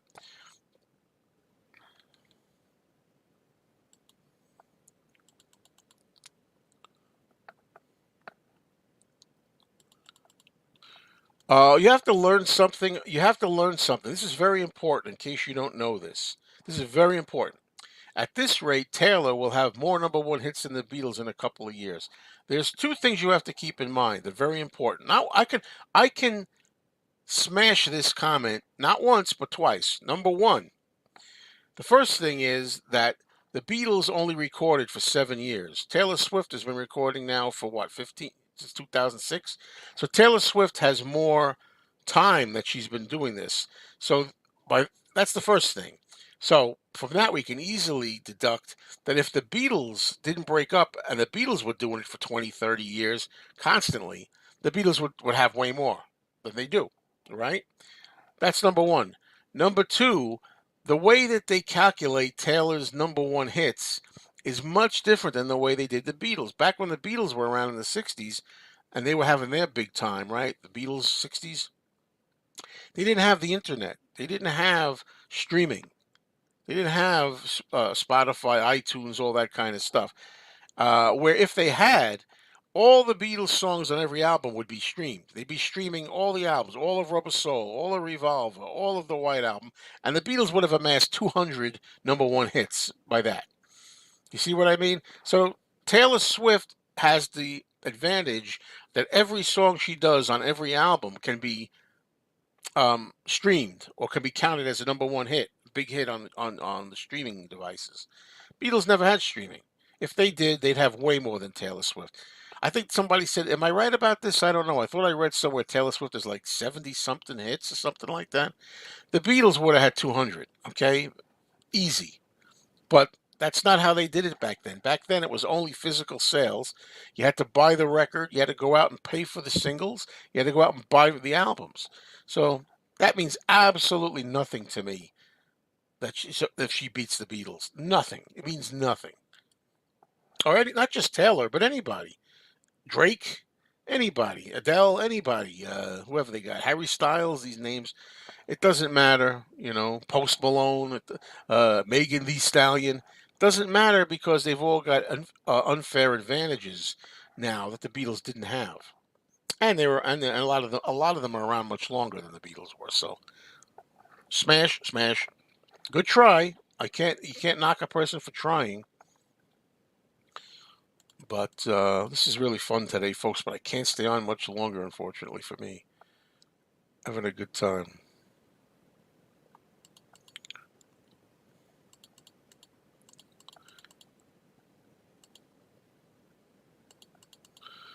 Hello, Zach.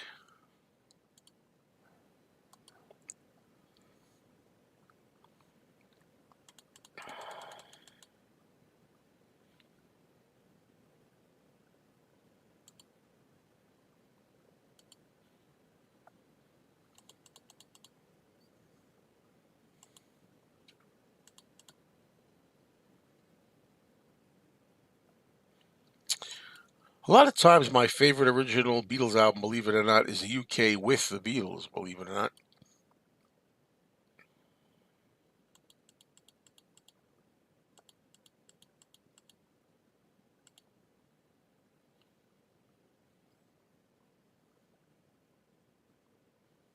I don't.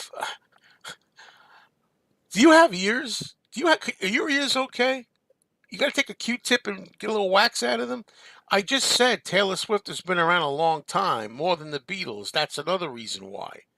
That's another reason why she's amassed more hits than the Beatles. She's been around longer than the Beatles. She's had time to make more music than the Beatles. That and the fact that it's not just the singles. You don't just go out and buy a 45 single from the store like we used to have to do.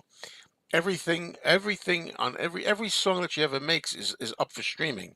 That's the difference. The Beatles didn't have that advantage. Okay.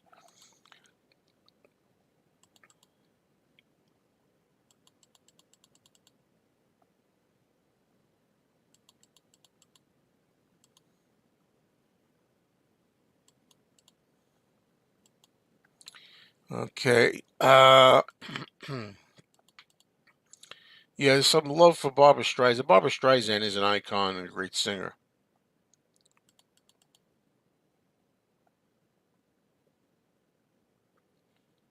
Regardless of fame or number one quality of writing, Uh, int- the quality of writing and interesting music is what is remembered. I don't. How come where's all these Taylor Swift songs? How come they're not part of the public lexicon?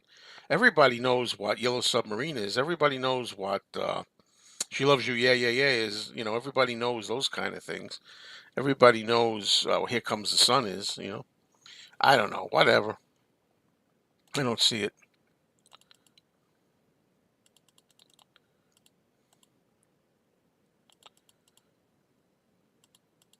Okay.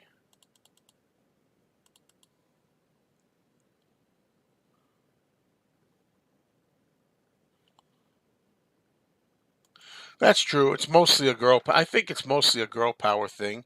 I'm not coming down on girl power. Like I said, good for them when they can make it big. Same thing. I say Joan Jett. Joan Jett and the Blackhearts. Joan Jett was a rock and roller who was told girls can't play guitars, girls can't play rock and roll, and she formed a band, all girl group, The Runaway, Girl Power, and she went out and she had a lot of success. At number one, what I love rock and roll, Girl Power. So I love that. I got no problem with that.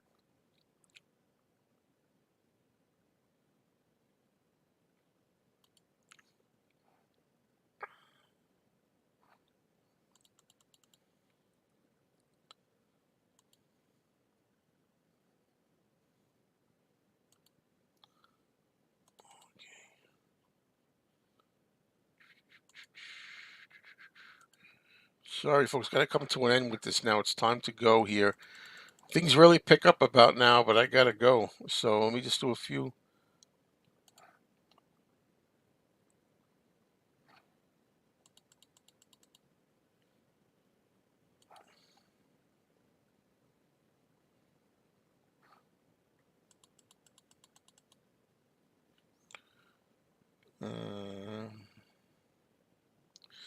Uh, let me tell you something. You always like to say, Martin, you've said this yourself. You've said to me, Joe, I love getting under your skin. I love watching you lose your shit. Well, let me tell you this. I love getting under your skin, Henry. I love watching you lose your shit when I talk about Taylor Swift. Why do I find the need to mention it? Because she's the biggest thing going right now. And it's not Taylor Swift personally. Like, can you comprehend? She happens to be the biggest thing now. Whether it's Adele, whether it's Harry Styles, whether it was Michael Jackson, whether it was Drake, male, female, black, white, Beyonce, whoever it is, she happens to be the biggest thing now. That's why I comment on her so much and don't understand it and don't see why she's so big. And I don't think she sings very, very well. I'm sorry, that's just my opinion. Sorry it bothers you, or not really.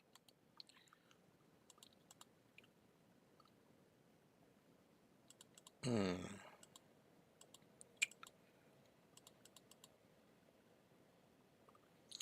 I like both Billy Joel and Elton John, but I'll give Elton John the edge. I prefer Elton John by a little bit, by more than a little bit, a good amount. Yep.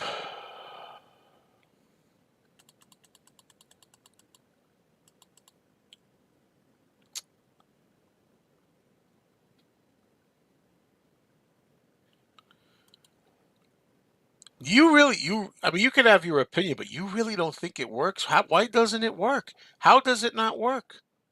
How does it not work? How is it not true? You don't think that if the Beatles had streaming back then, when every single one of their songs was a single, that's really what it comes down to. Back then, a single was a song they'd put out on a 45 piece of plastic disc, and you had to walk to the store, pull money out, and pay it physically and buy it. If the Beatles, if every one of their songs was a potential single that was available on streaming, you don't think they would have had like 200 number ones? Back then, the only thing that qualified really for a number one was an actual physical single 45. Today, it's any song that's streamed. You don't see the difference in that at all? It has nothing to do with whether I'm a fan of Taylor Swift or not. It's just the facts. That's just a fact.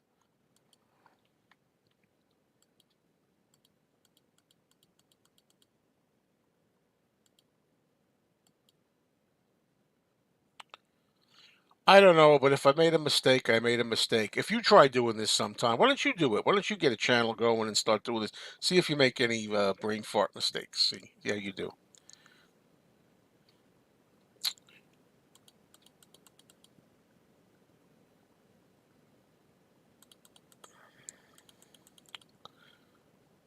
Okay, see you later, Penny Lane. Okay, got to get going here. Got to go. It's late.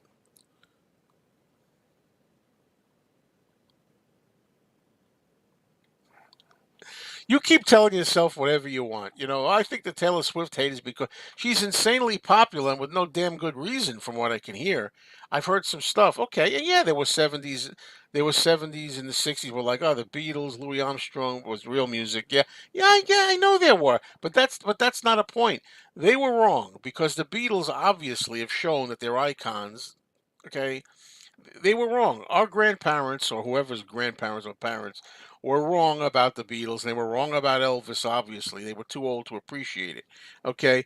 I'm not going to compare Taylor Swift to the Beatles, Louis Armstrong, and Nat King Cole, or Elvis. I'm just not. Sorry. Not really sorry, but it's an expression.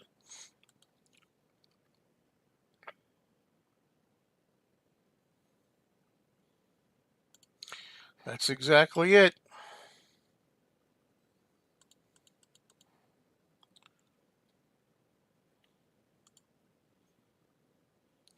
Well, then why don't you put your money where your mouth is and do it? Instead of putting all the money in your mouth, you're doing your mouth over here. Why don't you do your own?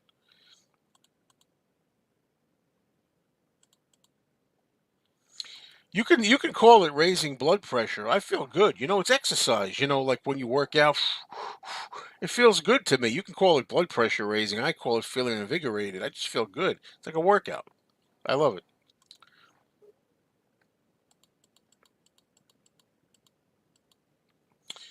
Is it possible to start my morning stream later? The problem is not so much that I got to start it later. It's that I got to be done. I got to be done by 9 a.m. That's the problem. If I start it later, it's short. I have to be done by 9 a.m. Today I went on 9:30. I'm really running late. Where I gotta do. So it's unfortunate that I can't stay on later.